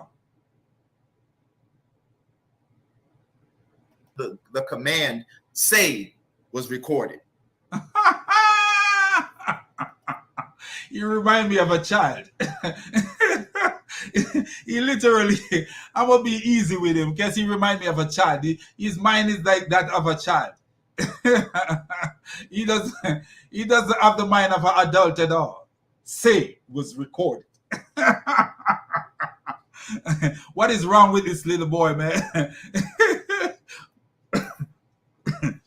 Wow. Look how busy he is. Wow. What are you looking for? No more. Just like they're searching for Muhammad, he's searching for something. What is his go-to now? So, at 5 minutes, okay, thanks. So as we see very clearly that these important figures that they were looking for were clearly of importance to them, but we clearly were clear that two of them have clearly been identified. No. If we ask ourselves the question, were the disciples of Jesus looking for these three figures? Or were they looking for two figures? Did you ever see where the disciples of Jesus said, we are looking for three figures? And who are we supposed to follow? Are we supposed to follow those Jews who did not believe in the Messiah? Are we supposed to follow his disciples? We are supposed to follow his disciples because Jesus told us that we should listen to his disciples. In the book of Luke, he told us that we should listen to his disciples. He said those that reject his disciple reject him, so we should listen to his disciple. And he told us in the book of Matthew that the disciples are given the wisdom to understand the kingdom. So who were we supposed to listen to? The disciples are we were supposed to listen to people who come to John the Baptist to ask John the Baptist question. This is the dilemma of this guy, this very childish-minded guy. His dilemma is this. And eliminated from the lineup. The Christ, the Messiah, Jesus, Elijah. And the stupidity is this. Jesus is eliminated from the lineup. The problem that this clown have is this. This childish clown have is this. One person could have both title, the prophet and the Messiah. But because the Jews were not following the scriptures correctly, they could have made a mistake. Just like they made a mistake when Jesus said he will be lifted up, they says the Messiah was to remain forever because they didn't see the Messiah coming back to remain forever. They see the Messiah coming one time and will remain forever. So when Jesus told them that he will be lifted up, he will return back to heaven, they said to him, the Messiah is to remember. If you are the Messiah is supposed to remain forever. This is the understanding of the people. But our clear understanding, people who study the scripture, they will see that the Messiah was supposed to be cut off, and then a kingdom was supposed to be given to him. We will see that the Messiah was supposed to be killed, and then he will see his seed. He will see his seed, meaning that he will see the fruit of his labor, us. Because if you look at the word zera, means seed, it doesn't always mean literal offspring, but it can mean adopted offspring. And it could also mean the fruit of your labor, the seed that you plant, the things that you planted. And Jesus is the one who plant within us righteousness within us, the way that we should go, the love that we have within us. Jesus is the one who plant that love within us. So we see, we see that the Jews were not studying the scriptures and following the scriptures correctly. We see that. So I don't know why this clown is taking them as his model for things. and that's what killed Muhammad too. Aisha was at home. I think I told that story last time. Aisha was at home and two Jewish women came by and said, hey, you know you will suffer in the grave. Aisha didn't believe them. Muhammad came home. Aisha told Muhammad.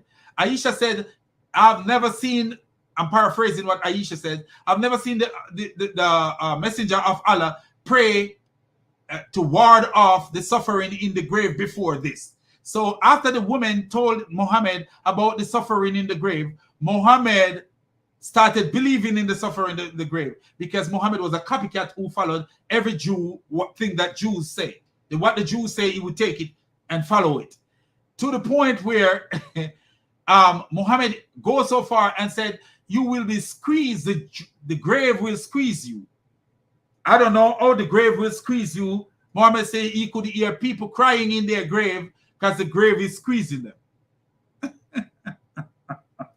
I don't know how you could hear somebody screaming, a dead person screaming in a grave, because the grave is squeezing them. What is the grave squeezing? Do you have a brain? A dead person have a functioning brain that pain can feel, that they can feel pain? How is the grave squeezing a dead person so that they're screaming? This is showing you that Muhammad was an idiot. a total buffoon, man. Return again, although John the Baptist said he wasn't. He said he wasn't Elijah. However, Jesus said he was. Dude, look at that. He repeating himself like a clown. John the Baptist said he was Elijah. And of course, John the Baptist was not Elijah. The prophecy is that John the Baptist will come in the spirit and power of Elijah. So when they asked John the Baptist, are you Elijah? He said no. But Jesus make us know that John the Baptist is Elijah. In what sense? Just like the angel. But Jesus didn't tell us that John the Baptist is Elijah in the sense that, John the Baptist is a person of Elijah. No, he came in the spirit and power of Elijah.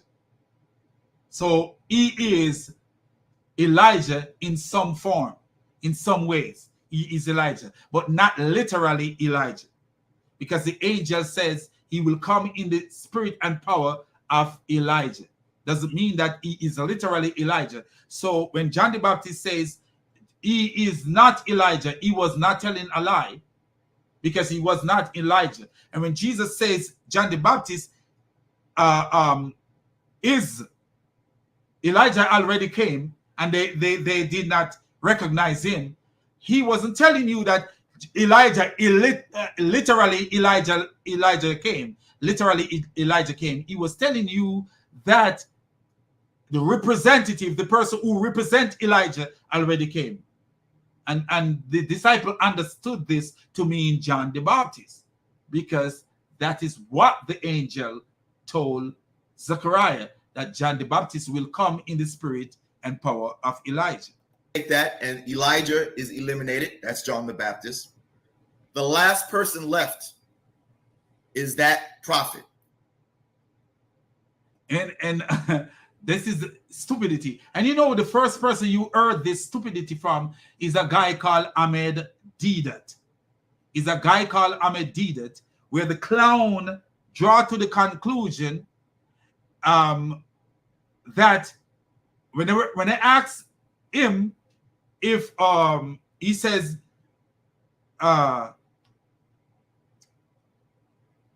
Muhammad, the clown used to tell people that Muhammad is the prophet, and he used to also tell people that Muhammad is the spirit of truth.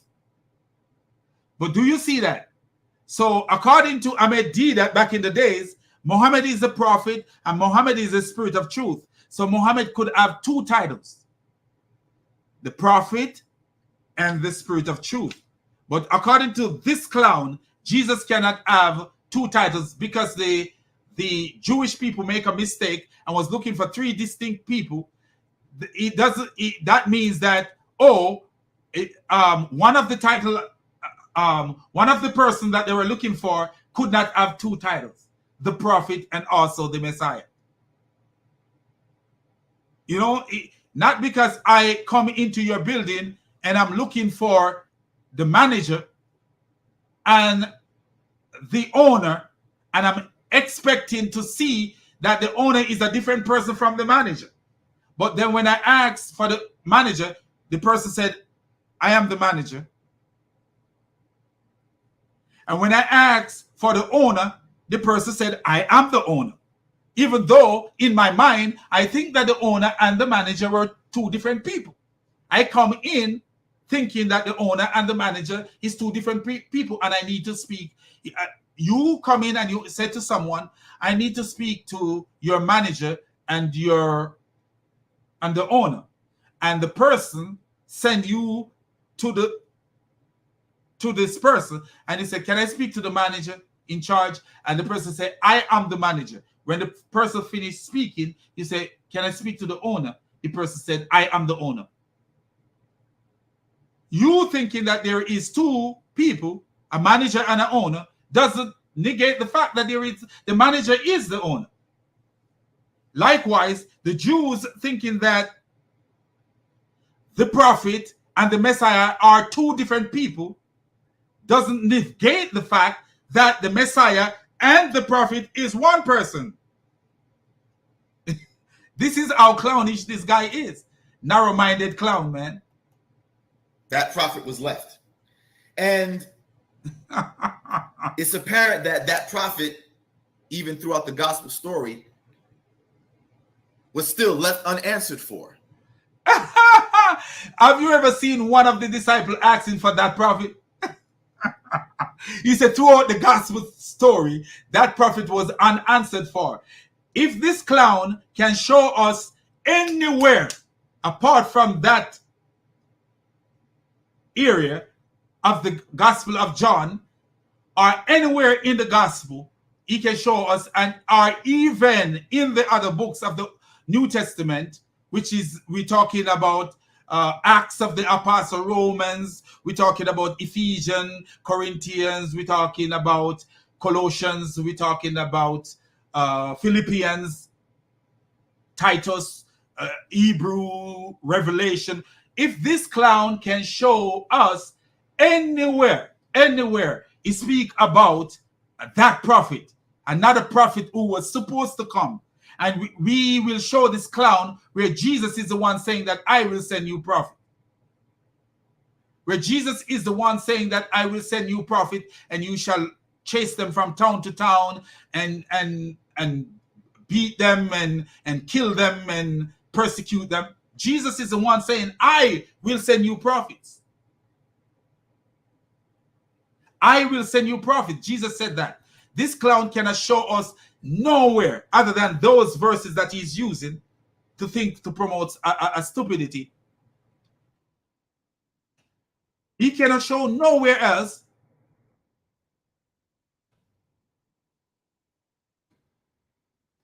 Cannot show nowhere else. In Matthew 23, verse 34, Jesus says, behold, wherefore, behold, I send unto you prophets and wise men and scribes, and some of them ye shall kill and crucify, and some of them ye shall scourge in your synagogue and persecute from city to city.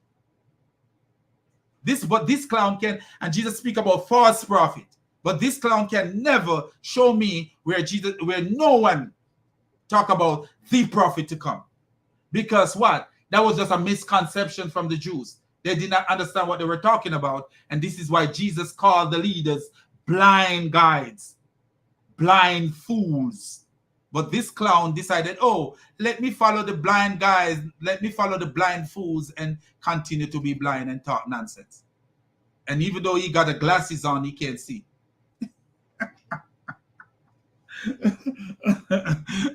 Let me put my glasses on. He can see even though you got the glasses on. So, bro, take the glasses on and start seeing with your brain, man. Use your brain to see. because your eyesight is not the most important vision that you have. It wasn't Jesus. The clown said it Because wasn't he's Jesus. the Christ. Do you just see what I say? Do you just see what I say? I said to you, I could go to a store and I'm asking for two distinct persons. I said, I need to speak to your manager and I need to speak to the owner. And someone showed me, said, the manager is over there. And I walk over to the manager and I speak to the manager. And then when I was not satisfied, I said, can I speak to the owner? And the manager says, I am the owner. What I perceive is not actuality. My reality going into the store was not actuality. And just like the Jewish reality was not actuality, they were looking for three people, when you will see where Brother Rogers show that there is two people. They should be looking for two people, because Jesus says Moses wrote about me. Jesus said it. Moses wrote about me. Luke 24 verse 27. And beginning with Moses and all the prophets, he explained to them what was written in all the scriptures about him. So if he begin at Moses, that means Moses wrote about him. And here we go again. John 5 verse 46. If you believe Moses, you will believe me, for he wrote about me.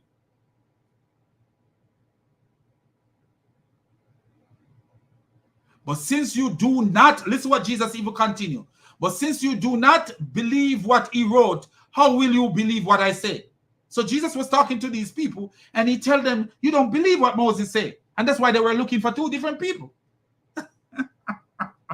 They didn't understand what Moses said. They weren't into what Moses said. That's why they were looking for two different people. They were looking for the Messiah apart from the prophet. But the Messiah is the prophet. The Messiah is the prophet. Even at the baptism of Jesus, when the voice of the Father came from heaven, what did the voice of the Father say? This is my beloved Son, in whom I'm well pleased. And he told them, he said, listen to him. And what did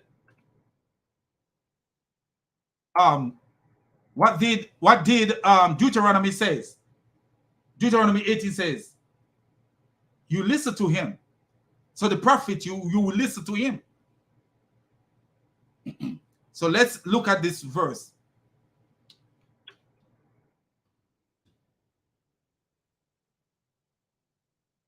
Let me show you.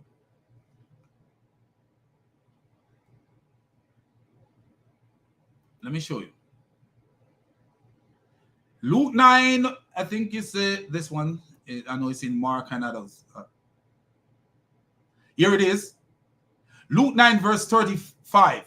A voice came from the cloud saying, this is my son whom I've chosen. Listen to him. Listen to him. Isn't that what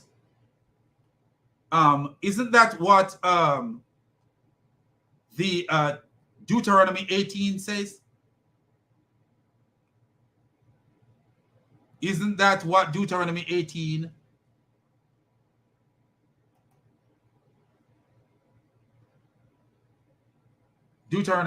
says? So let's look at Deuteronomy 18. Deuteronomy 18. Verse 18, I think, but I want to see the whole thing. So I do. Okay. Okay, so we go to Deuteronomy 18. And we're going to read what happened really. For this is what you asked of the Lord your God at Horeb on the day of the assembly, when you said, let us not hear the voice of the Lord our God, nor see this great fire anymore, or we will die. So if you notice, they didn't want to hear the voice of God. Then and the Lord said to me, whatsoever they say is good, I will rise up for them a prophet like you from among their fellow Israelite. This translation says fellow Israelite, which other translation says their brethren or their brothers. And I will put my words in his mouth, and he will tell everything I command him. Notice why it says, my word will be in his mouth, and he will tell them everything I command him.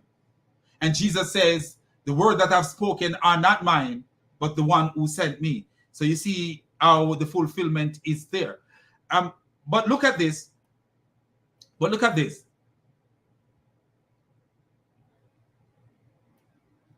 Look at it says here. I myself will call to account anyone who does not listen to my words that the prophets spoke in my name. Do you notice what he says here? God is telling them in the book of Luke, listen to Jesus. In Luke 9, God is saying to them, listen to him. And a voice came out of the cloud saying, this is my son, my chosen one. Listen to him. And what does it say in Deuteronomy? What it says in Deuteronomy?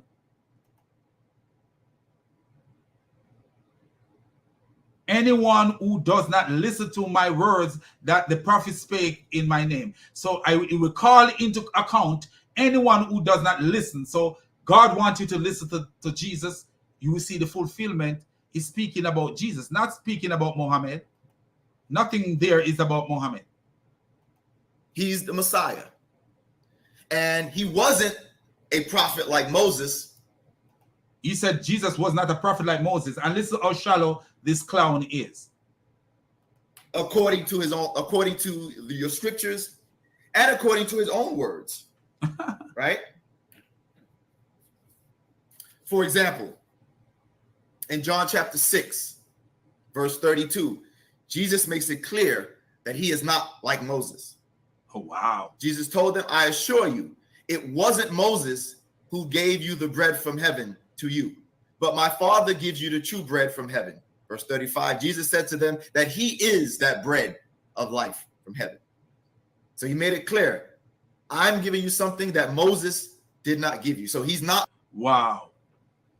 Do you see how foolish this clown is?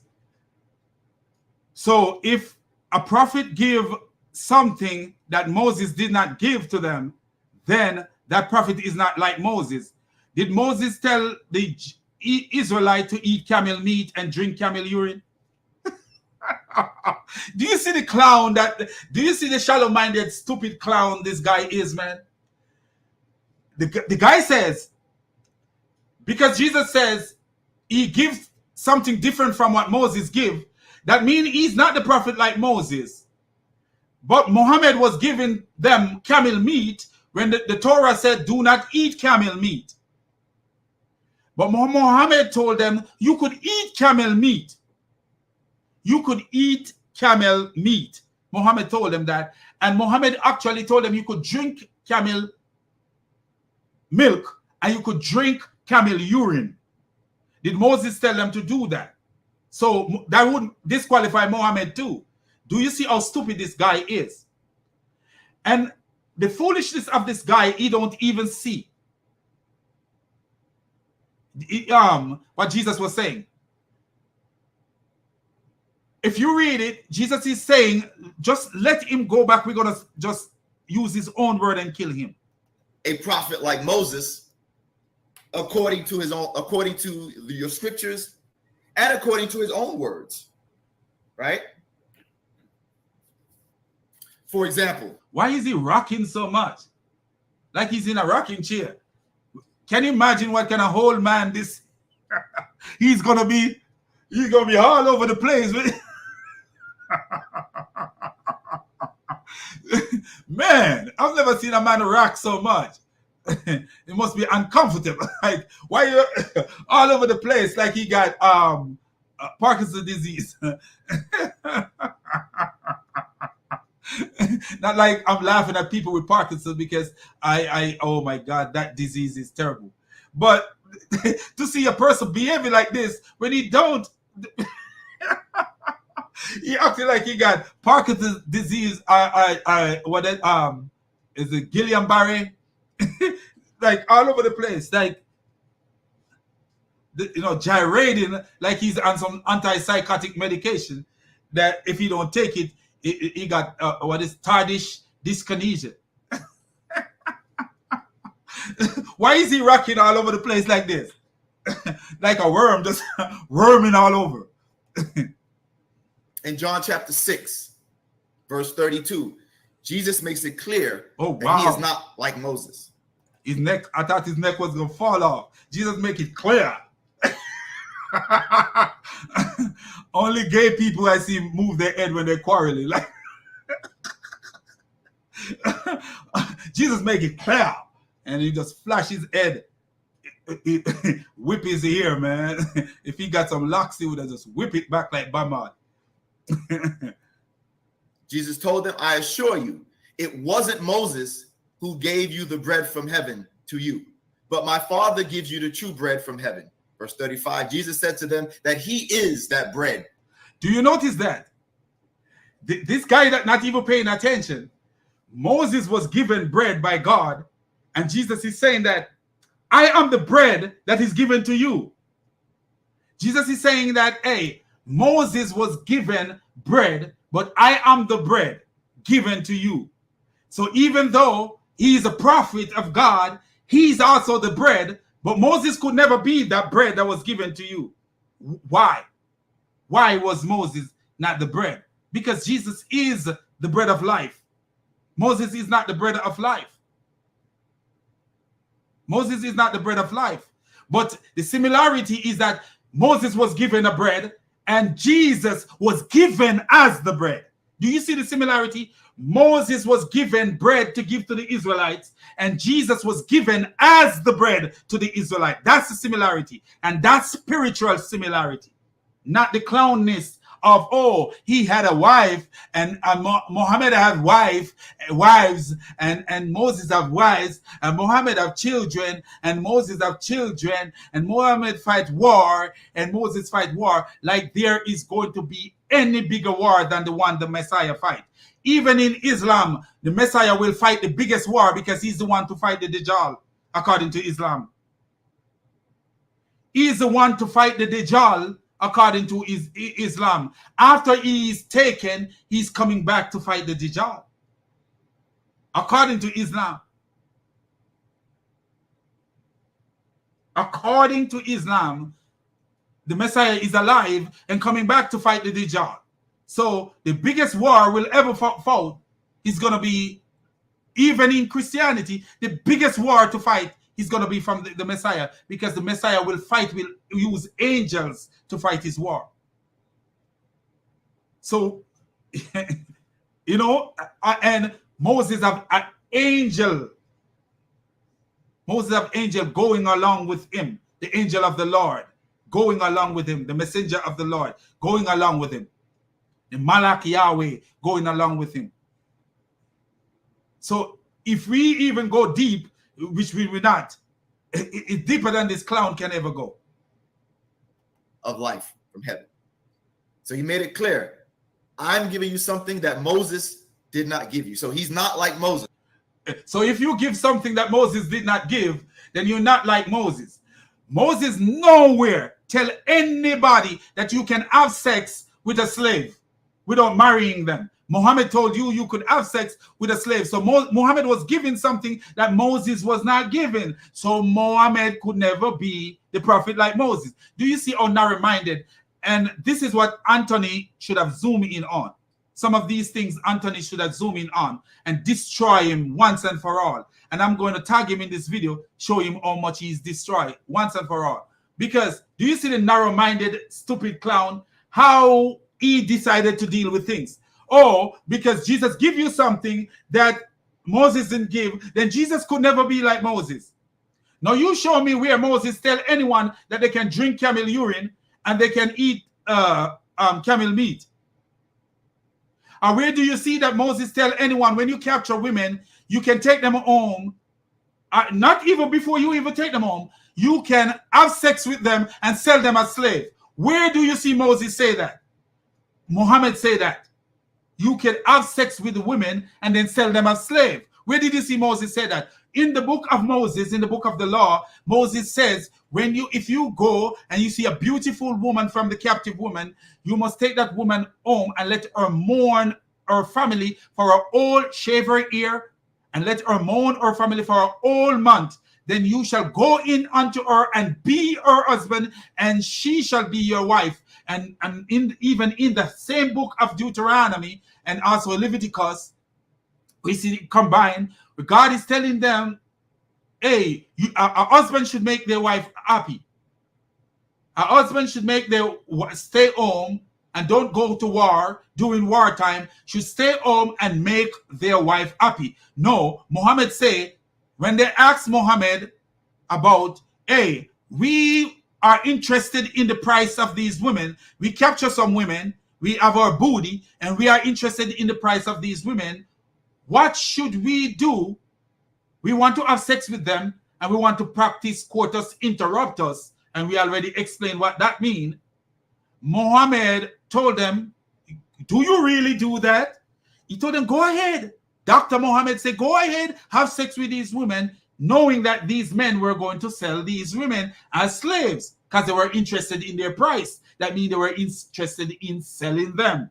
You will never see a law like that written in the book of Moses. Not only that, Muhammad told women, if you divorce your husband, you cannot go back to that husband you divorced until you're married to another man and that man have sex with you. In the law of Moses, that is an abomination. That is an abomination. So I don't know what this clown talking about. I don't know what this clown talking about. No wonder he rocking like that. He rocking because he rocking. He rocking.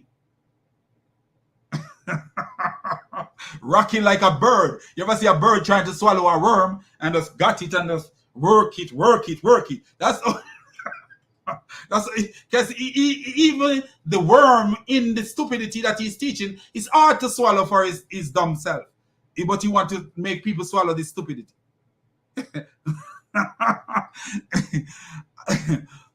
Hey, it's man. very clear. In the book of Hebrews, chapter 3, verse 3, we are told that he's not like Moses.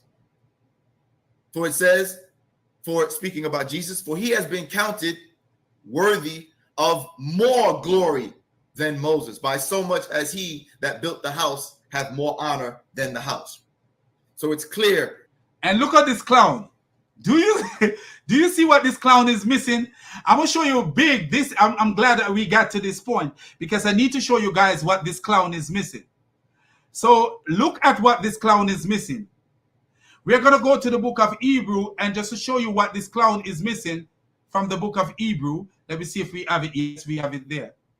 Hebrew 3. Okay, we have it there. So let me show you what this clown is missing from the book of Hebrew, just to show you how naive and stupid this clown is. Donkey, my brother said, donkey leading donkeys. Let me show you what this clown is missing. I'm gonna show you what he's missing.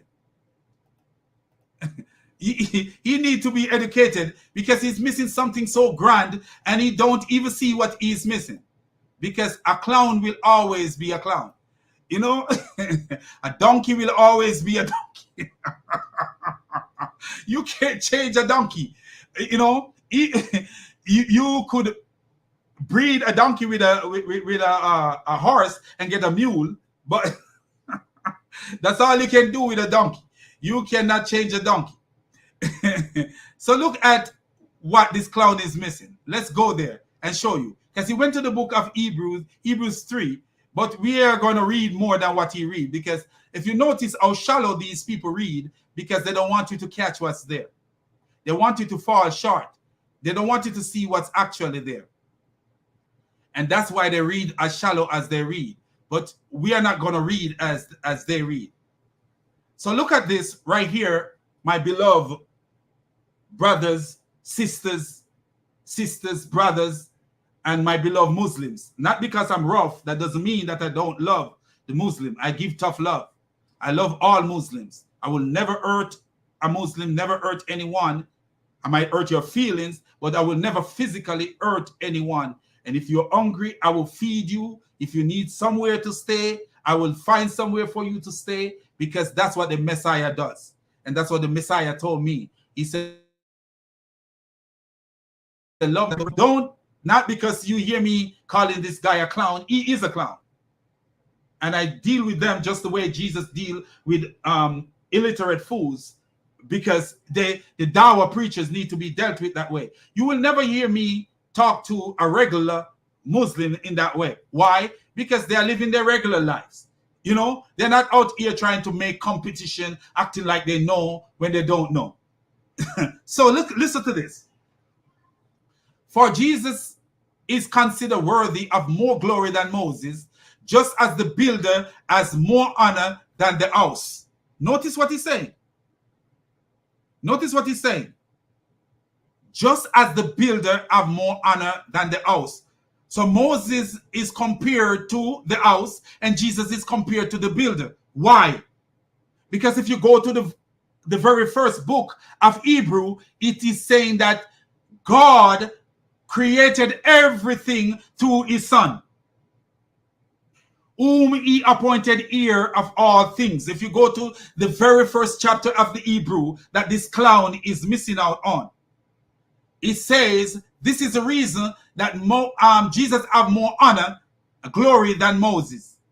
Jesus have more glory than Moses. Having more glory than Moses doesn't mean that you are not the prophet like Moses, and I will explain why I say that. These clowns are missing out on a lot of things, a whole bunch of things, because they are narrow-minded people. Look at this. No, every house is built by someone, but the one who built everything is God. Notice this. What is this telling you? If Jesus have more honor, more glory than Moses, just as the builder have more honor than the house, and we are seeing here that every house is built by someone, but the one who built everything is God. What is this telling us? Go back to Hebrew first, the first book, the first chapter of Hebrew, and you will see it, and we're going to read it in a minute. We are going to read it in a minute just to show you what this Hebrew person who wrote Hebrew is telling you, and this clown is taking it out of context. Moses was faithful as a servant. Notice this. Notice this, my people. Moses was faithful as a servant in all God's house. This is what the clown forget to tell you. As a testimony to what he said in the future. But Christ was faithful as a son over the household of God. Why? Because a son is the heir, and a heir is over the household. It's just like Queen Elizabeth died, and who is the heir? Her son. Her son is the heir. And even before she died, her son have authority over things that no one else in the household have authority over, because he is the son. He have rights to things that no one have right to. And if you notice, Moses was faithful as a servant. Moses was faithful as a servant. Do you see the big difference? Even though Jesus is called a servant of God, because a son can become a servant if he chooses to be. A son can become a servant if he chooses to be. A son can become a servant if he chooses to be. But notice the difference between Jesus and Moses. Moses was faithful as a servant, but Christ was faithful as a son. Difference. Different. Big difference. And where can we see the comparison? the parable that Jesus gave in Mark 12. Look at that parable in Mark 12 where Jesus differentiates between the regular servant and himself as a son. And this is why when Peter said, "You are the Messiah, the Son of the living God," Jesus turned to Peter and said to Peter, "Flesh and blood did not tell you that, but it was revealed by my Father in heaven." Why? Because this is deep knowledge, deep Christology, very deep. It's not something that I'm just reading it from a shallow Muslim perspective. This is deep. So the clown went into something deep, and all he could get out of it is Jesus and Moses was different. Yes, Jesus and Moses was different, but they were also similar. Let me show you why. Now, what is this telling you that Jesus is? Let's go up and take out something and put in something so that we could see. Hallelujah to God Almighty. Great and wonderful is our God, the triune God, the God of wisdom, the God of the universe. So we're going to go here and show you something. Hebrews WS. And we go Hebrews 1 just to show what we are doing. And we're actually going to go to Mark 12 just to show you what Hebrew is about, and the clown didn't even see it because he's just galloping all over the place. Look at Hebrew 1. Long ago, God spoke to our ancestor by the prophet. Notice what he says? By the prophets, regular servants, at different times and in different ways. In these last days, he has spoken to us by his Son. Do you see the difference? Do you see the difference? So that's the difference the author continue with. And the clown ignore all this to talk nonsense. He has spoken to us by his Son. God has appointed him heir of all things and made the universe through him. And this is why it says there that the builder of the house, Christ, have more glory over more than Moses, like the builder of the house have more glory over the house, because Christ is the creator of Moses.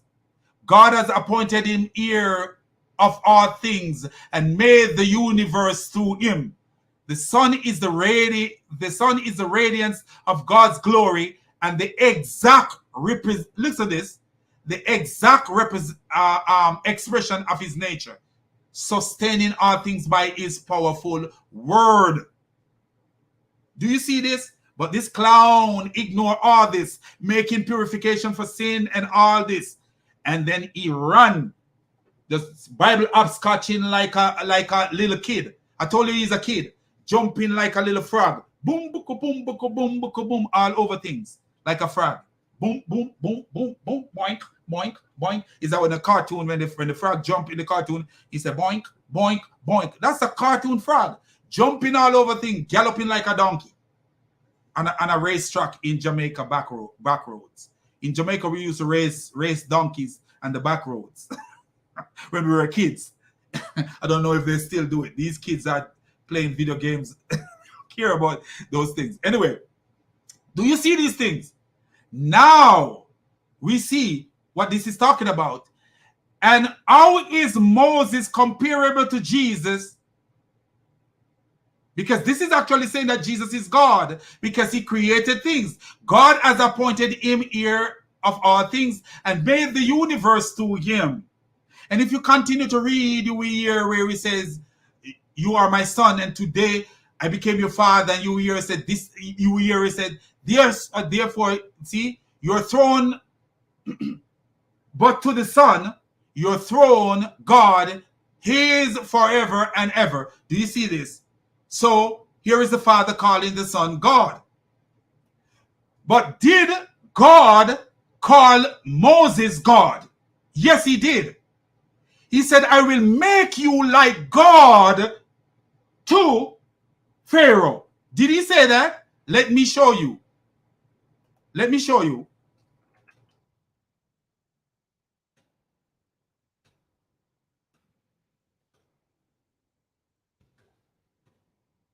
Look at this. And this is man, the Bible is the most beautiful book, most wonderful, most glorious. All praises to God Almighty.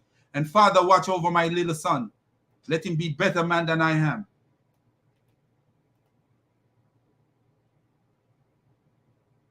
So, let me show you something. Let me show you something. We're going to mix it up. We're going to mix it up. Because this is what we do. We're going to mix it up. So let's take this out. Right here, Luke. We're going to take this Luke out because we already deal with that. Do you see? This clown know nothing. Exodus 7 verse 1. Look what Exodus 7 verse 1 says. Look what it says, my brothers. And I thank my brother Shake and Bake for giving me this channel, you know, where more people can see, you know, and that we are, even though we attack the Muslim ideology, we also teach what God wants us to know. And anyone, I'm going to invite a brother to come to this channel, you know, if he will come along, because this brother is very, very, very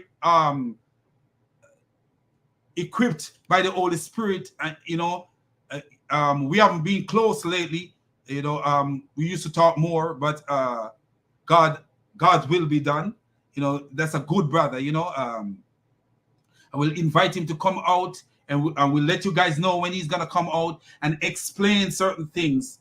You know, it's going to be open discussion where he can, you know, discuss, and if possible, he could be more frequent on this channel, you know, because this guy knows so much.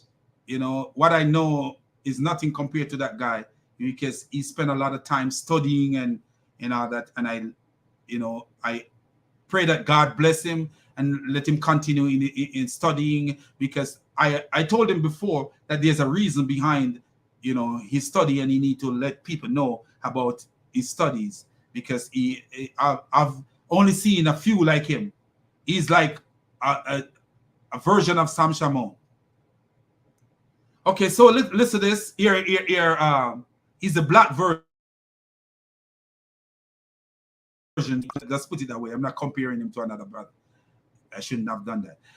The Lord answered Moses, "See, I have made you like God to Pharaoh, and Aaron your brother will be your prophet." What do we see here? What do we see here? If we go to the Christology of John, we see where Jesus, the Word, God, was made a man. And here it is where God is making Moses like God to Pharaoh, and Aaron, his brother, as his prophet.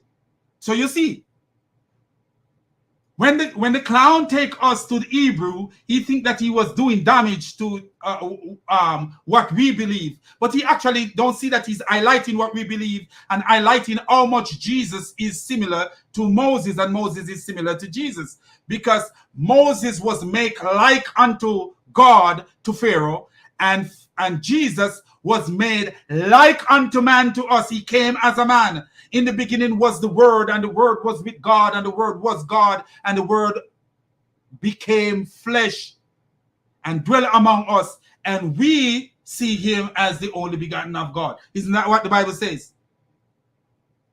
So you see, Moses received the Word of God, and Moses was made like unto God to Pharaoh.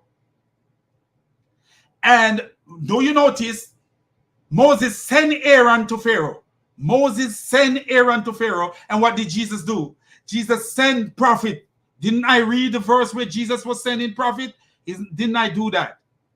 Where Jesus said, "Wherefore, behold, I send unto you prophets and wise men and scribes, and some of them he shall kill and crucify, and some of them he shall scourge in your synagogue and persecute them from city to city." Do you see the similarity? Is this spiritually nothing like the clown Muhammad? No, it is not. It is not spiritually nothing like the clown Muhammad, because Jesus and Moses are similar in spiritual ways, Muhammad and Moses is not similar. Even in the ways that these clowns believe that Muhammad is similar to Moses, he is not similar to Moses. There is nowhere where Moses capture a woman, capture women, and tell them, oh, go have sex with them. Nowhere. They're never similar in nowhere at all. No form, no sense, nothing whatsoever. No way, no sense. Muhammad is like the East to the West, Moses. The East and the West will never join. Or the North and the South will never join because they're opposite poles. This is what. But when you look at what we are showing you today, do you see the grand similarities? Do you see the grand similarities? My brothers, my sisters, do you see it?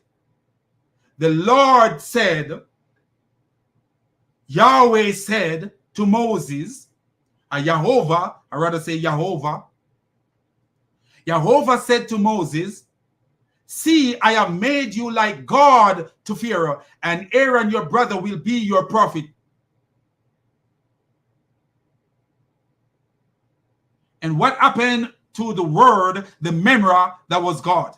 The Memra was God. In the beginning was the Memra, and the Memra was with God, and the Memra was God. And what happened to the Memra? What happened to the Memra? The Memra became flesh. The Memra became man. The Memra became human. And guess what?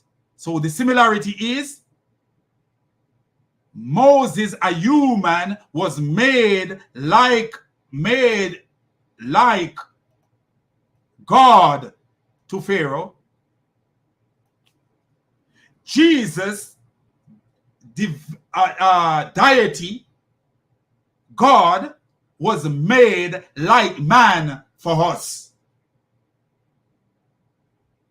Do you see that? The similarity. Similarity. And when Moses was going to Pharaoh, who was he going to save? He was going to save Israel.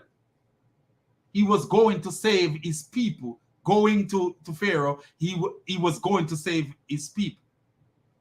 To take his people out of bondage. And notice what? He sent his brother Aaron as his prophet to take his people out of bondage. And what did Jesus say in Matthew?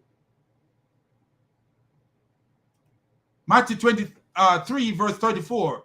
Wherefore, behold, I send unto you prophets. He sent unto you prophets and wise men to take them what? Out of spiritual bondage. But they will kill them. And did they kill them? Yes, they killed them. Did they kill them? Yes, they killed them. So do you see? The clown have no idea what he's talking about. The clown is not ready for that.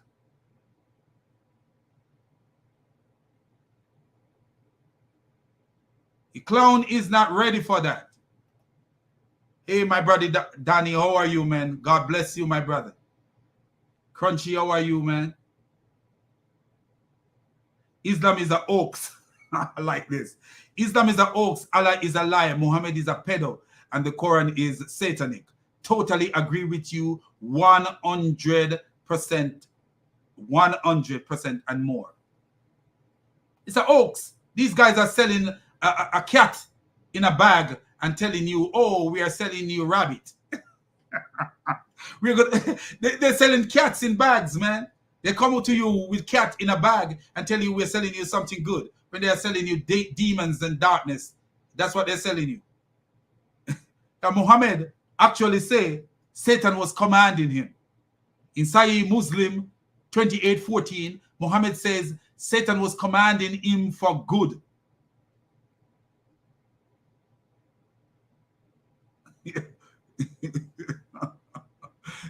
So my brother said Muhammad went. I will show you that.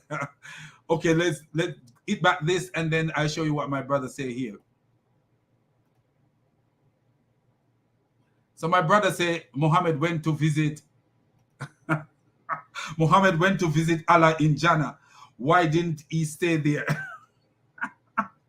Because it's a nonsense. Muhammad was a liar, a notorious liar. There was no truth in Muhammad. Just a notorious liar that caught this guy. And, you know, if you have no love for truth, you will follow an idiot like Muhammad. If you have no love for truth. So let's continue and show this what this clown says as we continue. That he is not that prophet like Moses. By his own words, he's not. Where did Jesus tell this clown that? And this is how dangerous these clowns are. Where did Jesus say that I am not the prophet like Moses? Jesus actually said, Moses wrote about me. Jesus actually said, Moses wrote about me. Do you see where we read that? Where Jesus says Moses wrote about him? So where is this clown getting this nonsense that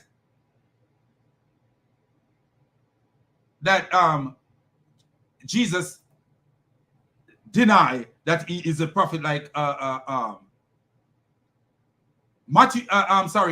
John 5 verse 46.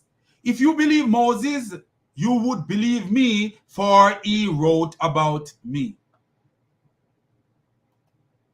Do you see this? Shallow, man. Going into a book, taking things out of the context, selling stupidity about it. This is what you call a scam artist.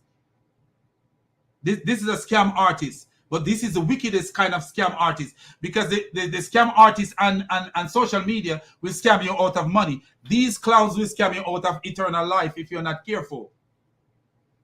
If it was possible, they would have tricked the very elect. If it was possible.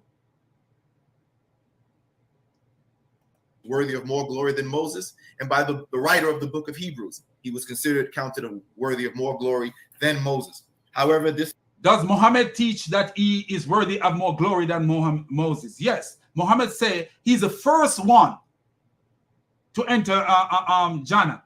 Muhammad actually said he's going to be the first one to enter Jannah. Muhammad actually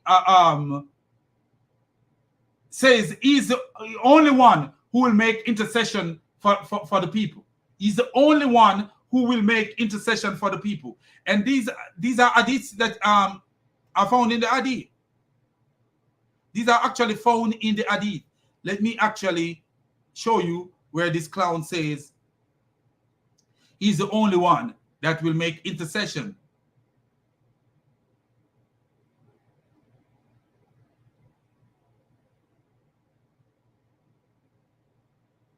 So we know that the Bible said Jesus is the one who make intercession, but here is the clown putting himself above Jesus and putting himself, you know, if the Bible is saying that Jesus is above Moses, of more glory than Moses, but here is Muhammad putting himself above Jesus, because this is the psychopathic clown that he was. A delusion of grandeur. Delusion of grandeur. If you notice, Jesus wasn't the one writing and say, I'm above Moses. It's someone who analyzed everything, was writing and saying, hey, yes, he is above Moses. From putting things together, he is above Moses. And notice what this hadith is saying. Let me read the hadith for you. It is, let me tell you what hadith it is. It's a kind of long hadith, but I'll just read part of it. Sahih al-Bukhari, 4712, book 65, hadith 234.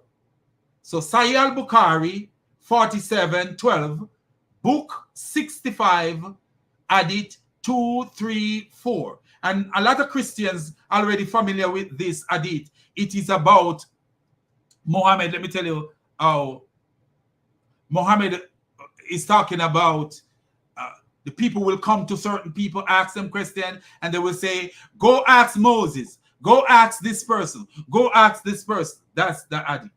So look at this. Let me see. Let me find Jesus, because we'll show you where the Bible put Jesus, he is acting as if he believe what the Bible say right there about Jesus.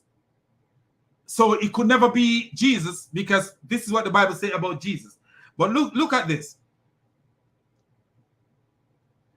So the people come to Moses about something, and Moses will say, "My Lord has today become angry as he had never become before, nor will become thereafter.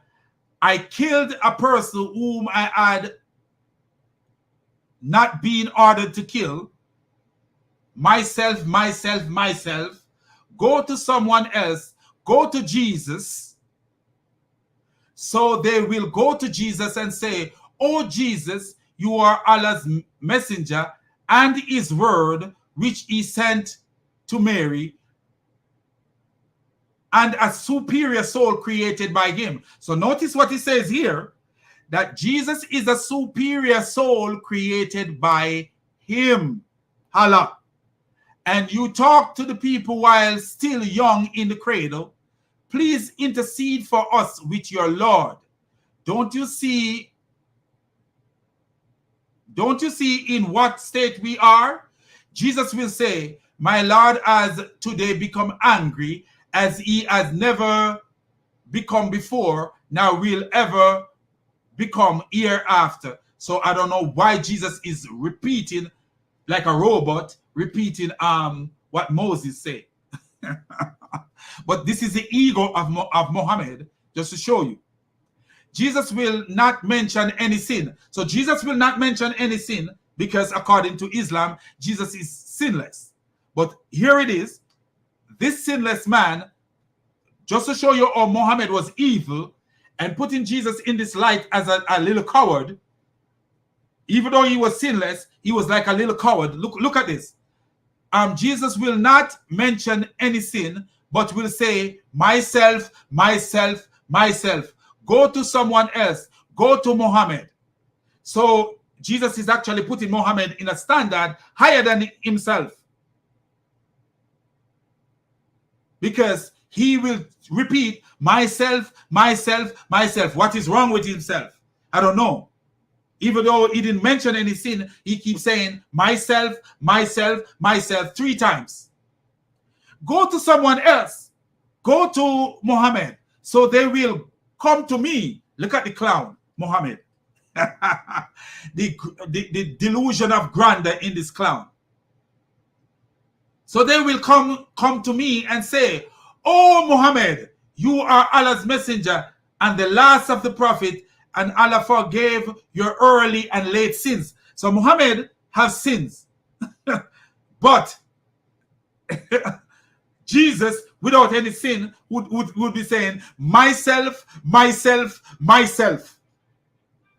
Why is Jesus saying myself? But Muhammad, who have sins, early and late sins,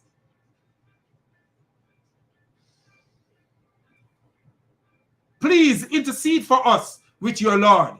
Don't you see in what state we are in?" The prophet added, "Then I will go beneath." Notice him. He braver than anyone, and he is the one interceding. He put himself above all the other prophets. "Then I will go beneath Allah's throne and fall in prostration before my Lord. Then Allah will guide me to such praises and glorification to him as he had never guided anybody else before me." So do you see this? This clown, Shahid, is that what his name is? Shahid, he's saying that because Jesus received glorification and honor above Moses, and because Jesus was received things that Moses didn't receive, Jesus is not the prophet like Moses. But listen to what the clown Muhammad is saying. Listen to what the clown Muhammad is saying. "Then I will go beneath Allah's throne and fall in prostration before my Lord, and then Allah will guide me to such praise and glorification." If Allah is above the throne and Muhammad is beneath his throne. Wow. I don't know. Prostration before my Lord, and then Allah will guide me to such praises and glorification to him as he has never guided anyone else before me.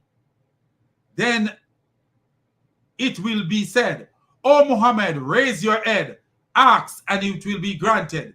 Intercede, and your intercession will be accepted.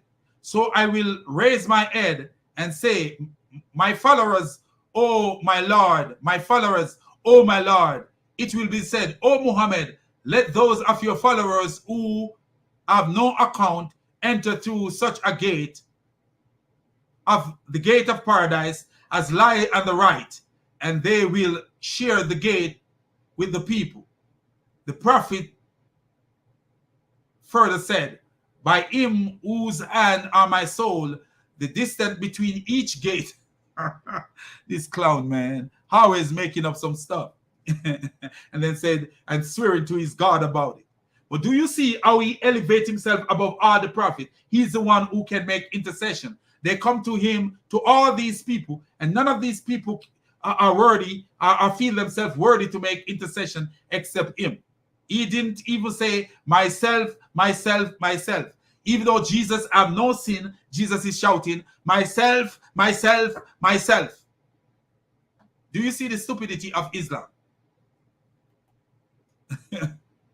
This particular special prophet that they were looking for by asking John these questions shows us, and when it tells us to go back, that this prophet will be a prophet like Moses. All right. So very clear that it was not Jesus. Very clear it was not John the Baptist. Clear to him. Clear to him. Clear to him.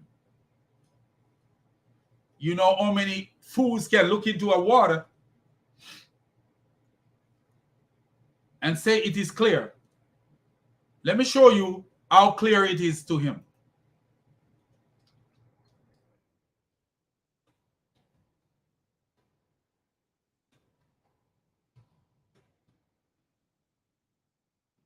Let me show you how clear it is to him.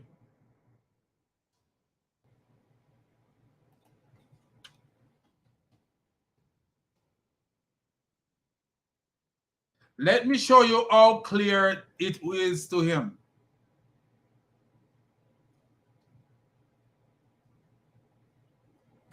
I'm going to show you guys how clear it is to this guy. Just give me a minute and I will show you how clear it is to this clown.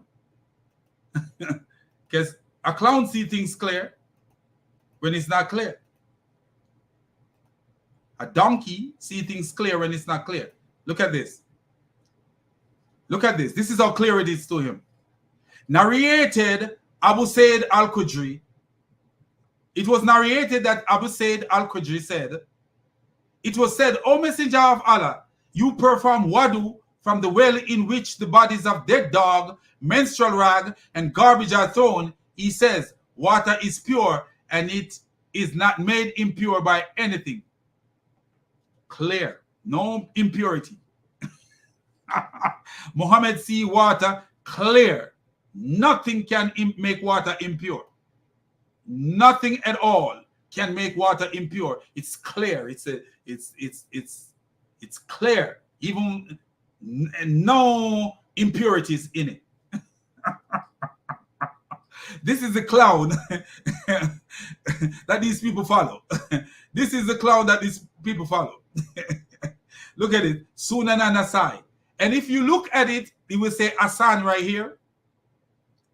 It will say Asan right here. But if you ever go to the corresponding, I'm going to show you how wicked these Muslims are.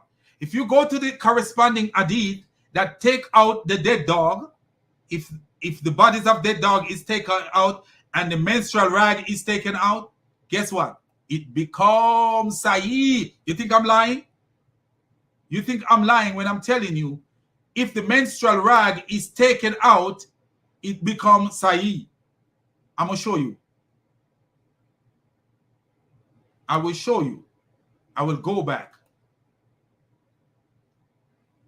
I will show you that when the menstrual rag is taken out, it becomes Sahih. It becomes Sahih when the menstrual rag is taken out. Let me see if I find it here. So when the menstrual rag is gone, it becomes Sahih. But when the menstrual rag was in it, it is not Sahih, brother. Christian Prince would say that. So when the menstrual rag is taken out, it is not Sahih. Listen to this.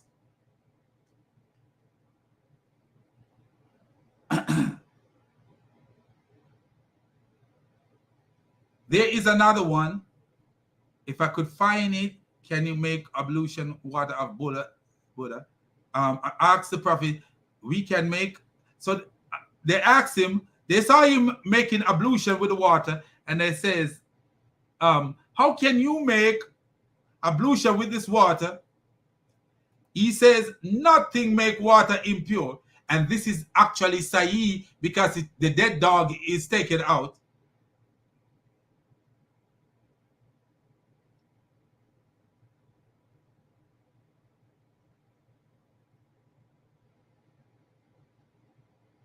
Because the dead dog is taken out, it is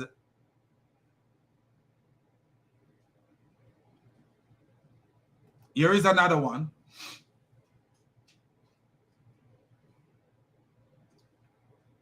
Where he make ablution with the water that comes from his wife. His wife take a bath in water, and he make ablution in the water. So his wife wash up her body, including her private part, in the water, and Muhammad do ablution with the water. And when the wife said to him, why did you do that? He said, nothing make water impure. So, but to find these hadiths sometimes it's difficult. If I add my account with me right now, I would have find it real easy for you. Very, very easy for you. If I add my I have an account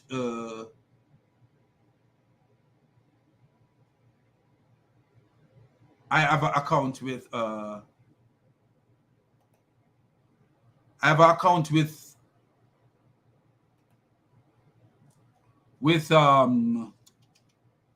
Grammarly, and on my Grammarly account I have it. The message says what is it?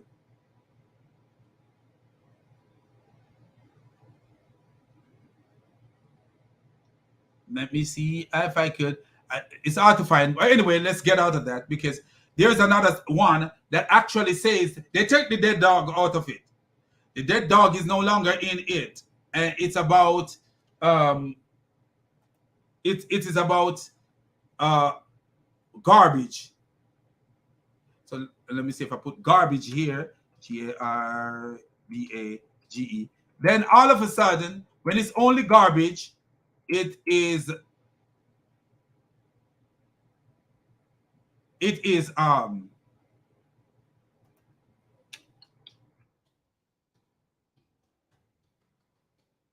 don't know why I can't find it. Let me see if my brother Sam Shamoon have it here. No.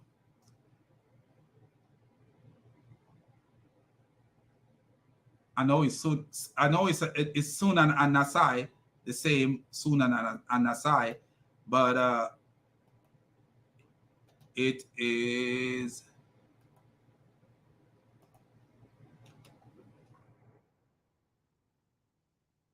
It is a different one.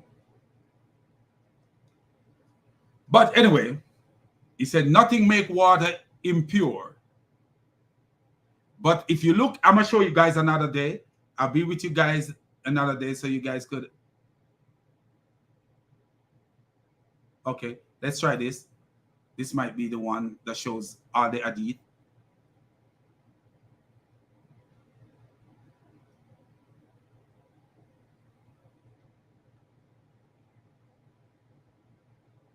Okay, here we go.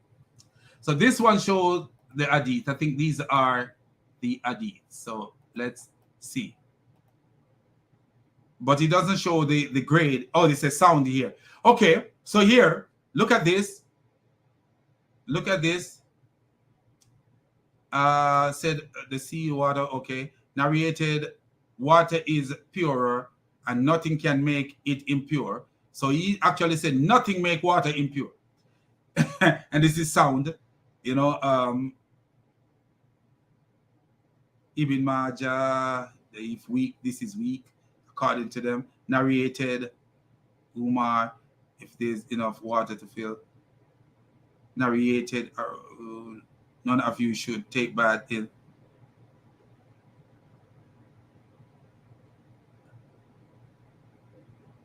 So we are not actually seeing that one. But when they take the water, when they take the dead dog and the menstrual rag out, all of a sudden it become what they want it to be. So just just wanted to show you guys that, but just to show you what Muhammad was like.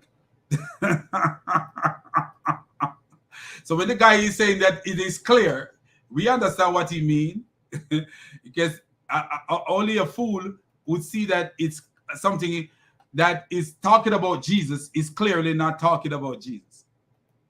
So we were ended on that, and again we reiterate that it was indeed the Prophet Muhammad who came. He did not speak on his own. He spoke only that which was revealed to him. He in fact did invite the Israelites to come back into the graces of God after their disobedience and rebellion, as well as inviting others. Do you see? So the Israelites need to come in back into the grace of God, but we see what it means for the Israelite to come into the grace of God. The Israelite to come into the grace of God is to follow the Messiah, because the Messiah told us that salvation is from the Jews. The Israelite to come into the grace of God is not to go to Islam. It's not to follow Islam. No, it's not. In order to get back into the grace of God, you have to follow the Messiah. Because if you are to follow the logic of this clown, which we know it is true, because the Bible did say that, but the interpretation is incorrect when it comes to the Jews saying, we know that the Messiah must abide forever. So how is it saying that you will be taken? When Jesus said he will be lifted up, that means he will leave the earth. The Jews asked him, said to him, we know that the Messiah will abide forever. So how are you saying that you will be lifted up? That's what they asked him. You know, they asking him these questions. Why are you telling us, that is John 12 verse 34, he said, why are you telling us that you will be lifted up? He said, because the Jews did not understand what he was saying. But if you read it, let me read it for you guys and kind of show you. If we have to follow this, then we would know, we have to follow the Jews, then we would know that the Messiah is the one that will abide forever. So whose law should you follow? Whose law should you follow? Because the Tanakh actually tell you that the Messiah will abide forever, but they misunderstand what it means that the Messiah will abide forever. Because the Tanakh said his kingdom is, he will be given a kingdom which is an everlasting kingdom. He will be given a kingdom that will, and even the angel that came to notice this clown is going around quoting Luke, and he quoting John and quoting Mark. But if you look at what the angel says to Mary, he said he will have an everlasting kingdom and he shall rule over the house of Jacob forever. So why was Muhammad going to the Jews? Because Muhammad was a fraud. Muhammad was a fraud, and that's why he was going to the Jews. Jesus said in 32, John 12, verse 32, and we read down, and I, when I am lifted up from this earth, will draw everyone to myself. Notice what he said, when I am lifted up from this earth. He said this to indicate the kind of death that he was going to die. So he was going to die and be resurrected. But he said he will be lifted up from the earth. Even the crowd didn't understand exactly what he was saying. But what they said to him, the crowd replied, we heard from the law that the Christ will remain forever. So how can you say that the Son of Man will be lifted up? Who is the Son of Man? So do you see? They did not understand totally, but from the Torah, they know that the Messiah will abide forever. Because the Messiah will be given an everlasting kingdom, and from that moment, his kingdom shall last forever. This is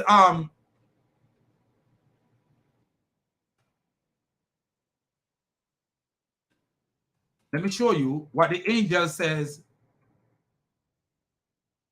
in Luke 1, verse 33. Here is the angel speaking. He will be great, talking about Jesus. He will be great and be called the Son of the Most High God. The Lord will give him the throne of his father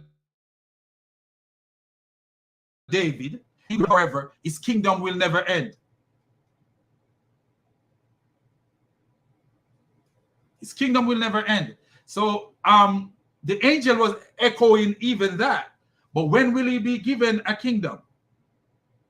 When was he given the totality of the kingdom? When did he give was given authority over the kingdom? After his resurrection. That's when he was given the kingdom. When he came from the grave, he says, all authority in heaven and earth is given to me. So this is the kingdom that he has. We are now in his kingdom. Satan is living for a time in his kingdom.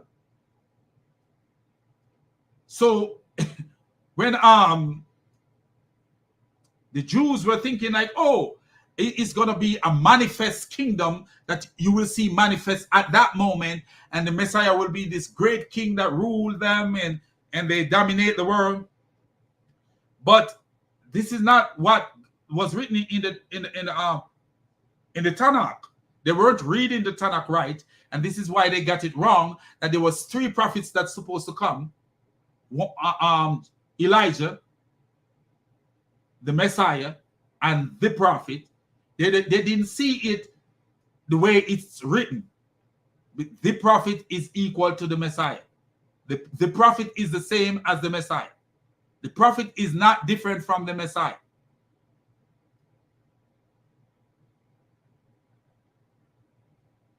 So come and be guided as well. We'll end it there. So we're going to play a little part from our brother. Thank you, Shadid. We play a little part from our brother Anthony Rogers, just to show you that Anthony Rogers, you know, this guy take it off to a side. And when to me, when you have a Muslim who not debating the topic, follow him and destroy him. I don't believe that you just keep unscript.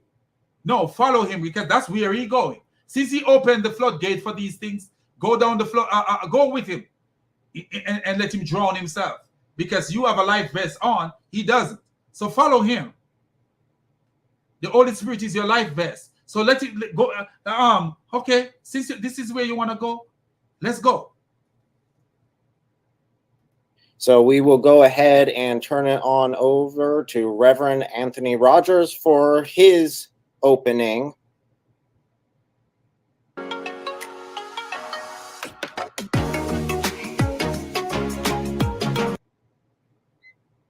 Put you on up.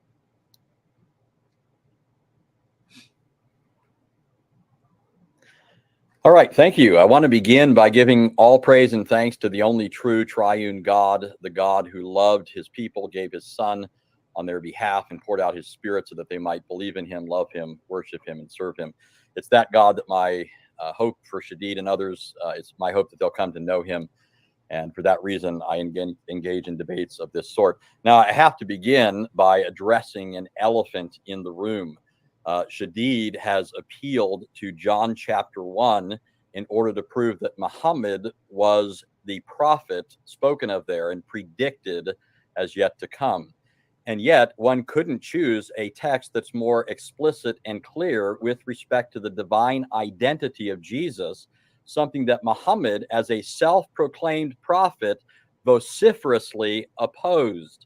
In fact, Shadid even read in the text where John, when he said who he is, in contrast to who he is not, he read the words of John when John said, I am a voice of one crying in the wilderness, make straight the way of the Lord, as Isaiah the prophet said. So John came to prepare the way for Jesus as the Lord. The idea that then Muhammad would be the prophet mentioned here, and the prophet would explicitly contradict that, is not only passing strange, but just patently absurd. There's another elephant in the room here.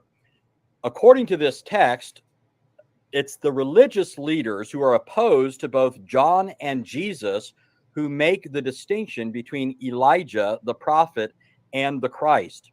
When John responds in the negative, he's simply denying or negating that he is who they are asking him about.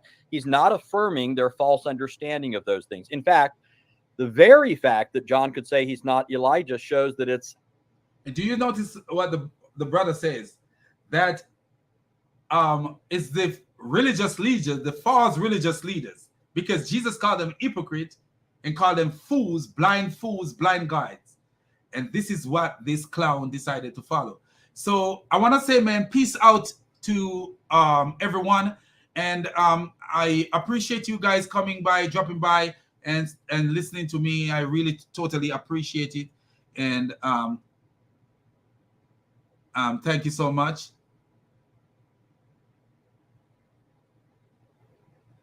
So I like this comment right here. This channel is a gift from God. Thank you. A lot of people watch the crap on YouTube instead of following channels like this one. Thank you so much, man. It actually is a gift given to me by a brother. So it actually is a gift from God. And I totally believe that. And look at this clown. There's a clown here. I didn't even notice there was a clown here. He says, as far as I know, Christians cannot wash their butt. Then they talk about Muslim and Muhammad. The stupidity of this guy right here. Let's just reveal this guy for a little bit. You notice he's talking about washing their butt, and Muslims wash their butt with their hands. They literally clean their butt with their hands. They go to the toilet and they clean their butt with their hands. And then they claim they're cleaning their butt. You know, so you go to a public toilet in an airport and you needed to use the bathroom. Diarrhea came down on you, because some people have diarrhea by what they eat.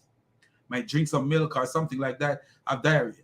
And then this guy is saying that Muslims know to clean their butt. As far as I know, Christians cannot wash their butt, but he talks about Muslim and Muhammad. Can wash their butt. How does a Muslim wash his butt? With his bare hand. He take water from the top and wash his butt with his bare hand. You know, in Muslim, in today's world, if a Muslim is walking down the street, say he going for a jog, and he happened to have diarrhea, and he went into a public bathroom or a gas station bathroom, and he decided to use the bathroom. He used his hands to wash his butt, because that's what Muhammad told him to do, to use his hands to wash his butt. Some of them don't use toilet paper to wash their butts. I don't know what this clown talking about. And then if you notice, this clown is talking about washing your butt. If you visit my other channel, which is called Islam is a Mess, you will see a video there. Let me put the name of the channel here so you guys can see. You will see a video there. You will see a video there. This is the name of the channel. You will see a video there that shows, and you see this icon here is actually from the channel, with the eye here. You will see a video there that shows a Muslim eating Muhammad's poop literally Muhammad poop, and the Muslim pick up Muhammad's poop and eat it. So at the end of the day, I don't know why this guy fascinated with people cleaning their butt. People clean, they don't know how to clean their butt. I don't know what is wrong with this guy, man. What Muslim know how to clean his butt? So the clown says, as far as I know, Christian cannot wash their butt. This, so I don't know what he's talking about. Let's. Why is he mentioning people's butt? You're a butt lover. Stop it, brother. Stop thinking about people's butt. Do you resent me that I worship one God? How do you know that your God is one, you clown? Your God is called we. Your God is called we. Him. Your God is called we, us, ourselves, but you call your God one. Didn't your brother attempt to kill an author the other day? Your Muslim brother attempt to kill an author, Salman Rushdie. And the reason your brother attempt to kill the man is because Muhammad attempt to give you 3 additional gods. Al-Huzza, Manat, and Alat. Muhammad attempted to give you pagans 3 additional gods. And we see in the Quran, Muhammad called his God we, ourselves, ears, H-E-I-R-S, plural, all these plural names for your one God. Why? The same man that attempt to give you 3 additional God have so many names for your so many plural pronoun used for your one God. And now let's read the rest of what this idiot says. One God. So you got one God who call himself we, ourselves, us. It's so stupid that your God is so stupid that, let me show you how stupid your God. Thank you. That's a cult. Let me show him how stupid your God is, and that your God is a no God, and an invention, and a stupid donkey of a God. Let me show you, since you want to be a part of this. Let me show you how stupid your God, Mr. Issa. Let me show you how stupid your God is. If you look at Surah 21, verse 17, Surah 21, verse 17, it says, if Allah wished to take a pastime, he could take it from us. Ibn Abbas, who is Muhammad's cousin, who is called the ink of the Ummah, the one who Muhammad says he asks Allah to give him the ability to interpret the Quran, and Allah granted it to him. Ibn Abbas says the verse, the pastime that Allah could have taken is a wife or a son. A wife or a son. My question to you is, what would your God do with the wife? If you could take a wife or a son, what would your God do with the wife? Is your one God a hermaphrodite? Like, you know, Islam teaches that Satan is a hermaphrodite. That Satan, all the jinns are offspring of Satan. I want to know if your God, your genie God, I want to know if your genie God have a vagina and a penis like Iblis, and this is why if he wanted to take a wife from us, he could take a wife. When us mean himself. Some of the tafsir said if he wanted a wife, he could take a wife from the Oris, from the Or. Since you mentioned the name Or, because it seems like Or is filled, your head is filled with Or. So your prophet say, the interpreters, the tafsir of that stupid verse says that your God could take a wife from the Oris of Jannah, from the Orlean of Jannah. So I want to ask you, does your God have a penis to the point where he would have sex with Ors of Jannah? Remember that your God is not like Jesus, who came as a man. So what is your God doing with a penis. And actually, in Surah 1, Surah 6, verse 101, your God said, how can I have a son when I have no wife? That means your God needs sex to have a son. Does your God have a penis? I know your God have a leg that he will put in hellfire, but does he have a penis? Why is he thinking about having sex when sons doesn't have to come through sex? Mary didn't have sex to have her son, but your God is thinking about having sex to have her son. And since you mentioned the word whore, he said, most of you are a whore. Very bad English here, you stupid clown. Most of you are a whore. Even me, who don't speak good English, this is very bad English. So many people can be one whore.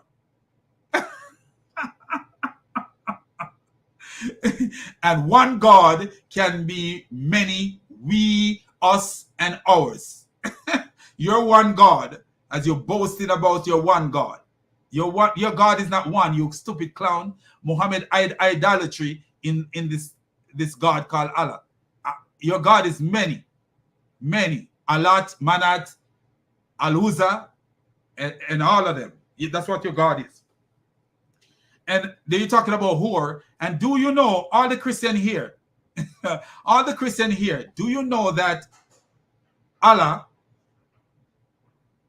do you know that in Muslim countries are the most porn-watching countries in the world, but they are here calling people whore? They are the whores, but they're whore in their house. Their houses are whore houses because Muslims watch the most porn. Look it up if you think I'm lying. The most porn-watching country in the world, and see if it is not Muslim countries. Pakistan is number one, but this idiot is calling people whore. You're just a whore in your house. You're not a public whore. You're just a whore in your house. That's what you are. And your prophet was a dirty whore who went to his adopted son's house and saw his adopted son's wife naked and said, blessed is the God, I'm paraphrasing him, who moves the art. So his art was moved when he saw and he said, his God did it. Lust after the man's wife, and to the point where he took the man's wife. He told the man, keep your wife and fear God. But he says, it is God who moves his art. Do you see the stupidity that you call God? You call God? Your prophet went to Zainab's house and saw Zainab almost naked or naked. And he says, paraphrasing him, blessed is the God who moved the art of men, or something like that. So he's saying it is his God who moved his art to lust after his adopted son's wife. But then he told his adopted son, fear God and keep your wife. So which God was he telling his adopted son to fear? This is why we have all these subliminal messages in Islam. My friend, you don't have a God. You have the ego of a nasty, dirty bastard called Muhammad. That's what you have. You don't have a God. So all this ranting and this talking, you're talking and running off your stupid mouth. You don't have a God.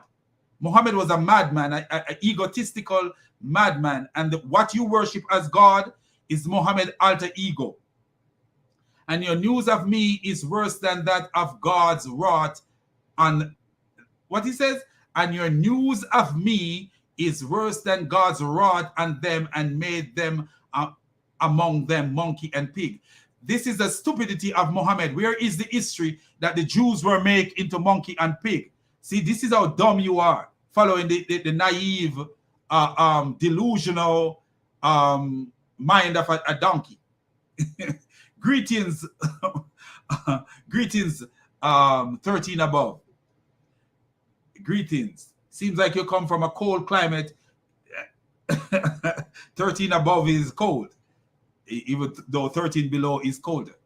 But do you see the nonsense that you come here with? Talking about God turned Jews into pig. Where is the historical background for that? Your God is the ego and the stupidity of Muhammad and turned people into monkey and pig. Your God is a donkey. Your God is a donkey. Your prophet is a donkey and your God is a donkey. The other side of your stupid prophet is your God. Stop talking nonsense here.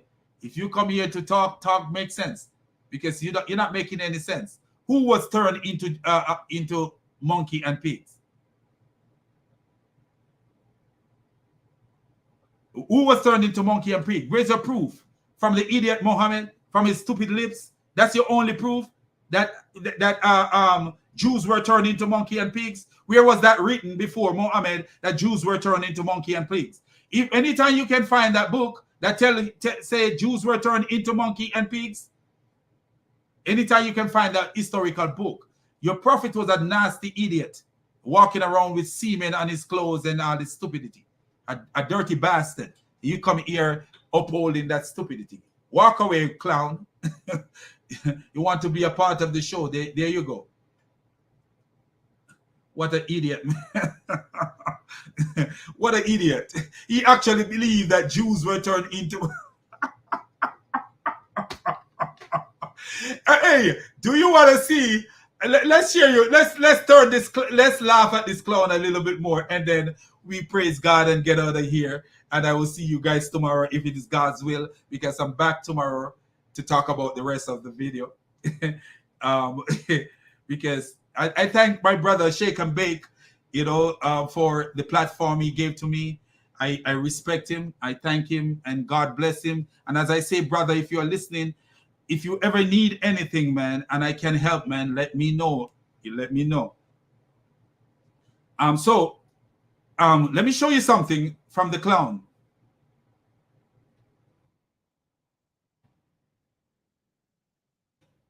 Let me show you something that your prophet was a mad donkey. The prophet was nothing but a mad jackass. That's what your prophet was. You sitting here talking nonsense. Your prophet was nothing but a mad donkey.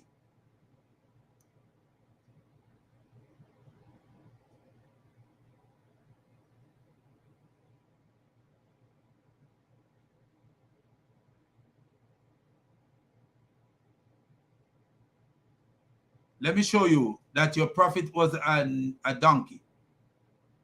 I can't find the hadith, so I just go to my brother Sam Shamoun thing, and I will find it. Just to show you guys what kind of prophet this clown have.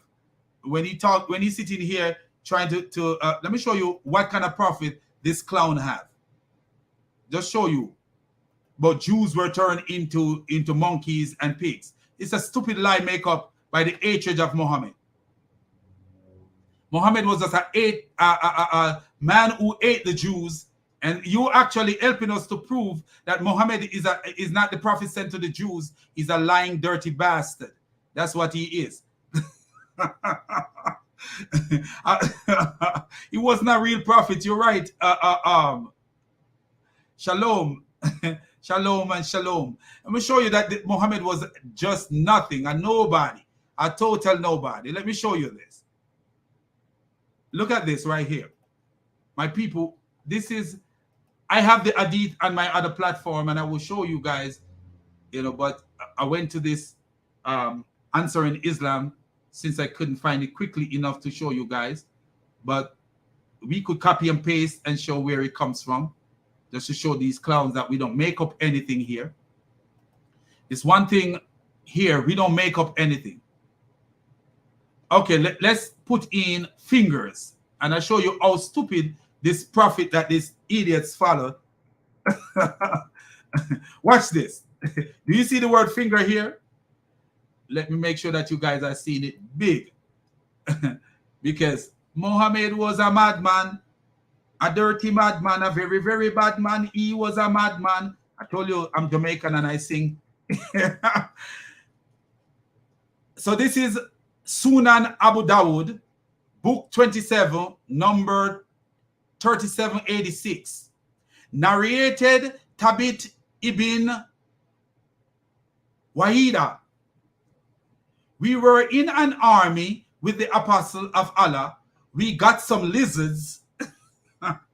I roasted one lizard and brought it to the apostle of Allah and placed it before him.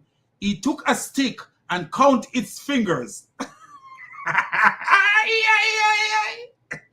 Do you see the clown that Muhammad is? Notice what the clown says. Do you see what this clown says? Let me make sure that you guys are seeing.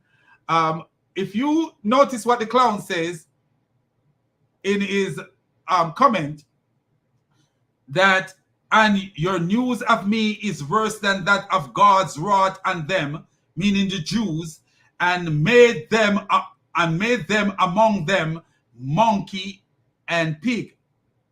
So this is the clown believing that Allah did turn Allah turn the Jews into monkey and pig. What a stupid clown. This clown actually believes this is historical, that Jews were turned into monkey and pig.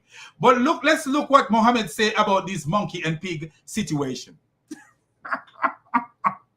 He took a stick, so they roast a lizard and they bring the lizard to Muhammad, and Muhammad took a stick and counted the finger of the lizard. He then said, a group of the children of Israel was transformed into an animal of the land. Notice he said an animal, not monkey and pig, because Muhammad was a two-mouthed bastard. 1 minute his one mouth is saying this, and the next minute another mouth is saying something. This is what Muhammad was, a two-mouthed bastard. That's all he was. Running off his stupid mouth and forget what he says. He even was forgetting the Quran that he gave.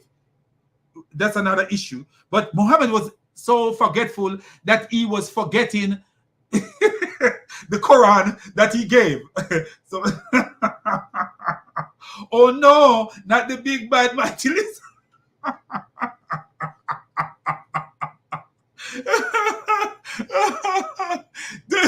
Do you see the stupidity of this idiot Muhammad? So he forget what animal the Jews were turned into, but guess what? This clown is brave enough. This clown is brave enough to tell you what kind of animal they were turned into. Monkey and pig, but the clown Muhammad could not remember what kind of animal they were turned into, so he had to count the lizard's finger. This is what you call schizophrenia. And my sister, my brother said it right. I think it's a brother that said it. Let me see, or a sister, I don't know if you're a male or female. Forgive me if I call you a male when you are a female, and forgive me if I call you a female when you are a male. 13 above says, Allah, messenger of schizophrenia, thought he was a real prophet. Do you see that this is schizophrenia? The clown took a stick, they roasted a lizard, a desert lizard, and you know that they have in the desert area, they have these shiny lizards that run around, fat lizards that run around. So they roasted a lizard. Oh, I'm a brother. Thank you, man. My name is Freddie. Hey, Freddie, how are you? Don't listen to me, Freddie. I'm crazy. When it comes to the reggae music, gets into my head. This is it. Momo was Momo only had fairy tale. Do you see the clown? So this clown is actually saying that Allah turned the Jews into monkey and pig, but the clown Muhammad could not remember what animal the Jews were turned into. He then said a group of the children of Israel was transformed into an animal of the land. And do you notice monkey is an animal of the land and pig is an animal of the land, but he said an animal of the land. And I do not know which animal it was. He did not eat it. Now did he forbid to eat it? So this, do you show you how stupid Muhammad was? He didn't eat it because he didn't know if this was the animal that the Jews were transformed into, but he didn't forbid to eat it. So he allowed his men to eat what possibly is a Jew.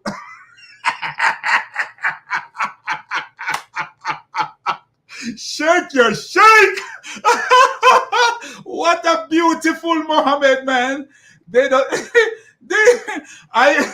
I would never follow Muhammad, man.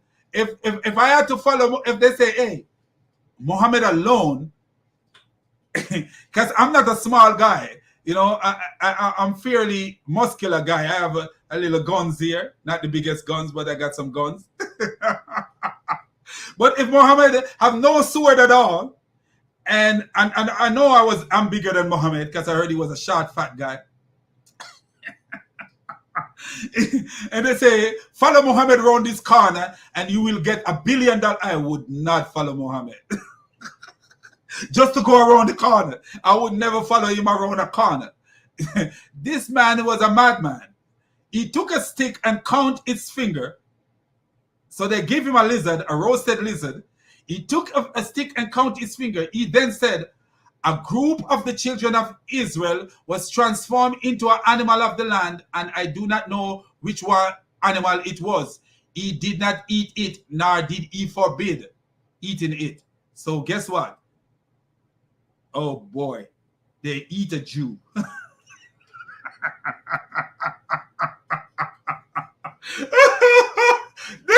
This religion is a religion of donkeys.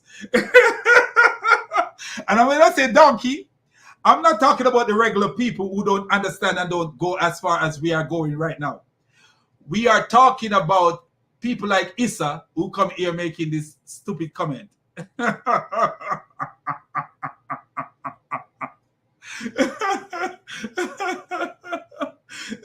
So remember we were talking about Muhammad is like the prophet of Moses. Moses forbid eating lizard. Moses forbid people eating lizard, and Muhammad did not forbid eating lizard right here. He allowed them to eat the lizard. But he himself would not eat it because he believed he was a Jew. Do you see the mindset of this clown?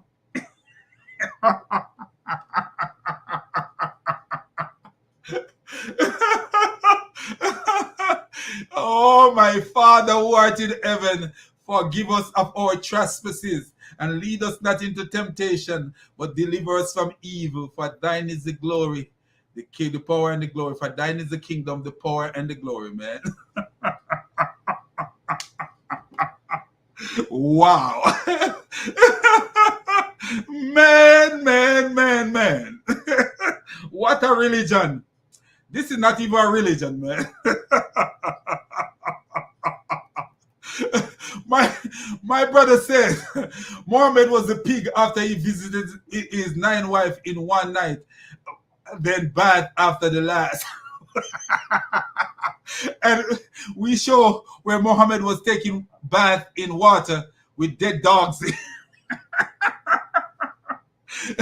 This clown hated the Jews, so it was so good that this clown came along called Issa, because he shows he further helped us to prove that Muhammad is not the prophet like Moses. Muhammad was a false schizophrenic donkey.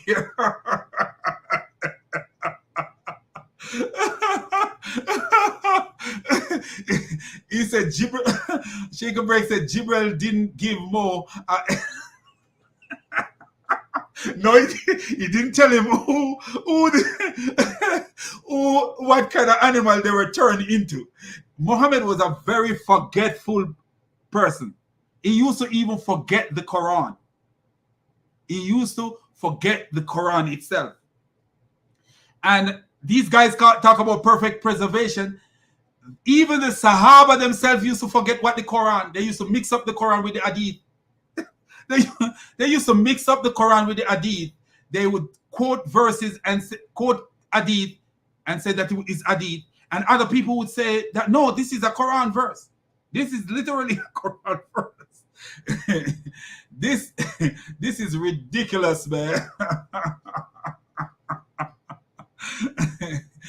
Oh man, this is crazy.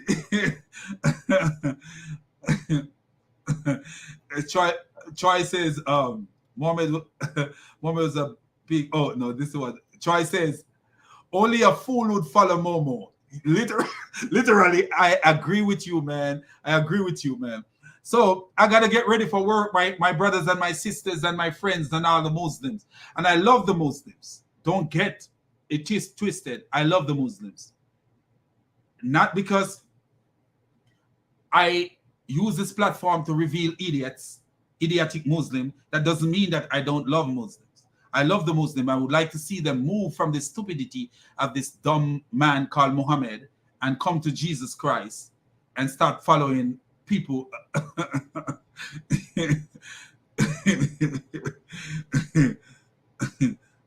The stupidity of Islam. So everyone subscribe to the channel. Islam is a mess. Yes, Islam is a mess is my other channel. Subscribe to the channel. The brother here, this kind brother here gave me this channel. You know, the brother I'm showing right now, he's the one who gave me this channel, and I respect him, and I respect all of you all. But you know, for him to give me a platform like this where I could make more impact, I really, really appreciate it. I totally appreciate it. I take my hats off to him. I couldn't believe when he said it. I didn't actually believe him, you know, because you know, Muslim come along with always coming telling lies. I thought he was a Muslim, but he's my brother, and we spoke, and it's even now, you know, I told my wife, and my wife was like, what? She could not believe that somebody gave me a channel with so many subscribers, and that's cool. I respect that. So I want to say all praises to the triune God, the God who is above all gods, the God who gave the wisdom to decipher things and to make sense of sensible things and to make nonsense of things that are nonsense. And as I have always say on my other channel, Islam is nothing but pure. Let me put it this way. Pure nonsense. Pure nonsense. Jesus is the Lord of Lords and the Kings of Kings. What is the link to the next other channel? Let me find it. The brother asked, what's the link to the other channel? So let me find the link to the other channel real fast, so I could share it there. I love you, Jesus. I needed you so ill. Sorry. And I don't have that kind of voice. I have a reggae voice. So help me, Jesus. My soul's in your hand. Now that I know that I needed you, so help me, Jesus. Okay. So here is a link that will take you to the other channel. So let me get here and put this link in, and this link will take you to the other channel. And that's a reggae song. If you guys they like reggae gospel, you could go to you're welcome, my brother. If you guys like reggae gospel, you could go to Grace Thrillers. There's a reggae gospel singers from way back in the days when I was a child growing up in Jamaica. They used to sing the real gospel that make you wanna like, wow, this is cool. It make you feel so comfortable and secure in God, you know, especially when you know you're living, your life is in line with the word of Christ. It bring this comfort to your heart, you know. And as I say, man, we are a community, all of us, everybody on this channel, we are family. It's, you know, we want, this is how I wanted, I did my old channel, the other channel, and this is how I want to continue here. We are family. All of us, we are family, man. This is not, I'm the big dog and you are this, and no, we are, this channel is our channel. Anyone want to come on this channel and share, as long as you are respectful to the Messiah, respectful to his Father, respectful to the Holy Spirit, it's cool. Even if you disrespect me, it's not my problem, you know, because I know how to handle mine. But be respectful to the Messiah. Be respectful to his Father. Be respectful to the Holy Spirit. You could come and chat as long as you want. This is our channel. The brother gave this channel to me and he gave it to all of us. It is our channel. In whatever you guys want, if you guys see something you want me to feature, as long as it won't have copyright strike, you know, we will feature it and talk about it. Any issue that you want us to talk about, whether from the Bible or the Quran or from the Hadith, we can talk about it. If it's from the Bible and I know someone who explained it better, then I will get a video from their channel. You know, we have, or I invite someone on that have more knowledge on these issues, because I'm not going to say I'm the most knowledgeable. I am not the most knowledgeable. We are learning. We are learning together. And that's what we do here. So peace out. It's 18 minutes after 6 where I am, and I'm going to rush to the shower. But I'm not going to take bath in sewage water like Mohammed. So anyway, my people, let's run out of here, and God bless you and be safe. And I always say, keep it Jesus, 100% Jesus. Whatever you do, keep it Jesus, because he is the way, the truth, and the life. You know, is a way we follow. And I appreciate that. You know, tomorrow we'll be back on if it's God's will, because we always should say this. If it's God's will, we'll be back on. You know, this might be the last time you'll hear my voice. You know, so we got to say if it is God's will. My brother Shake and Bake, God bless you. God bless you. 13 above. God bless you all. Troy English, God bless. Das Collective 2.0, God bless. God bless everyone here. Daniel Alvarez, God bless you. It was this Shakespeare. Was like Shakespeare. Or is it beer or beer? You can look like beer. I don't know, I'm not sure. God bless you all, man, and thank you for coming out, man, and share the video so that more people will know that, hey, you know, we are out here. Branimir, Issa, even Issa. Thank you for coming out. Nobody, thank you for coming out. Crunchy, thank you for coming out. Everyone who is here. Tippy Bear, Great Commissioner. Who else is out here? Thank you, all of you guys, man, for coming out, man. I appreciate you coming out, listening to a Jamaican. DS Light 7, thank you for coming out. Everybody, man, everybody.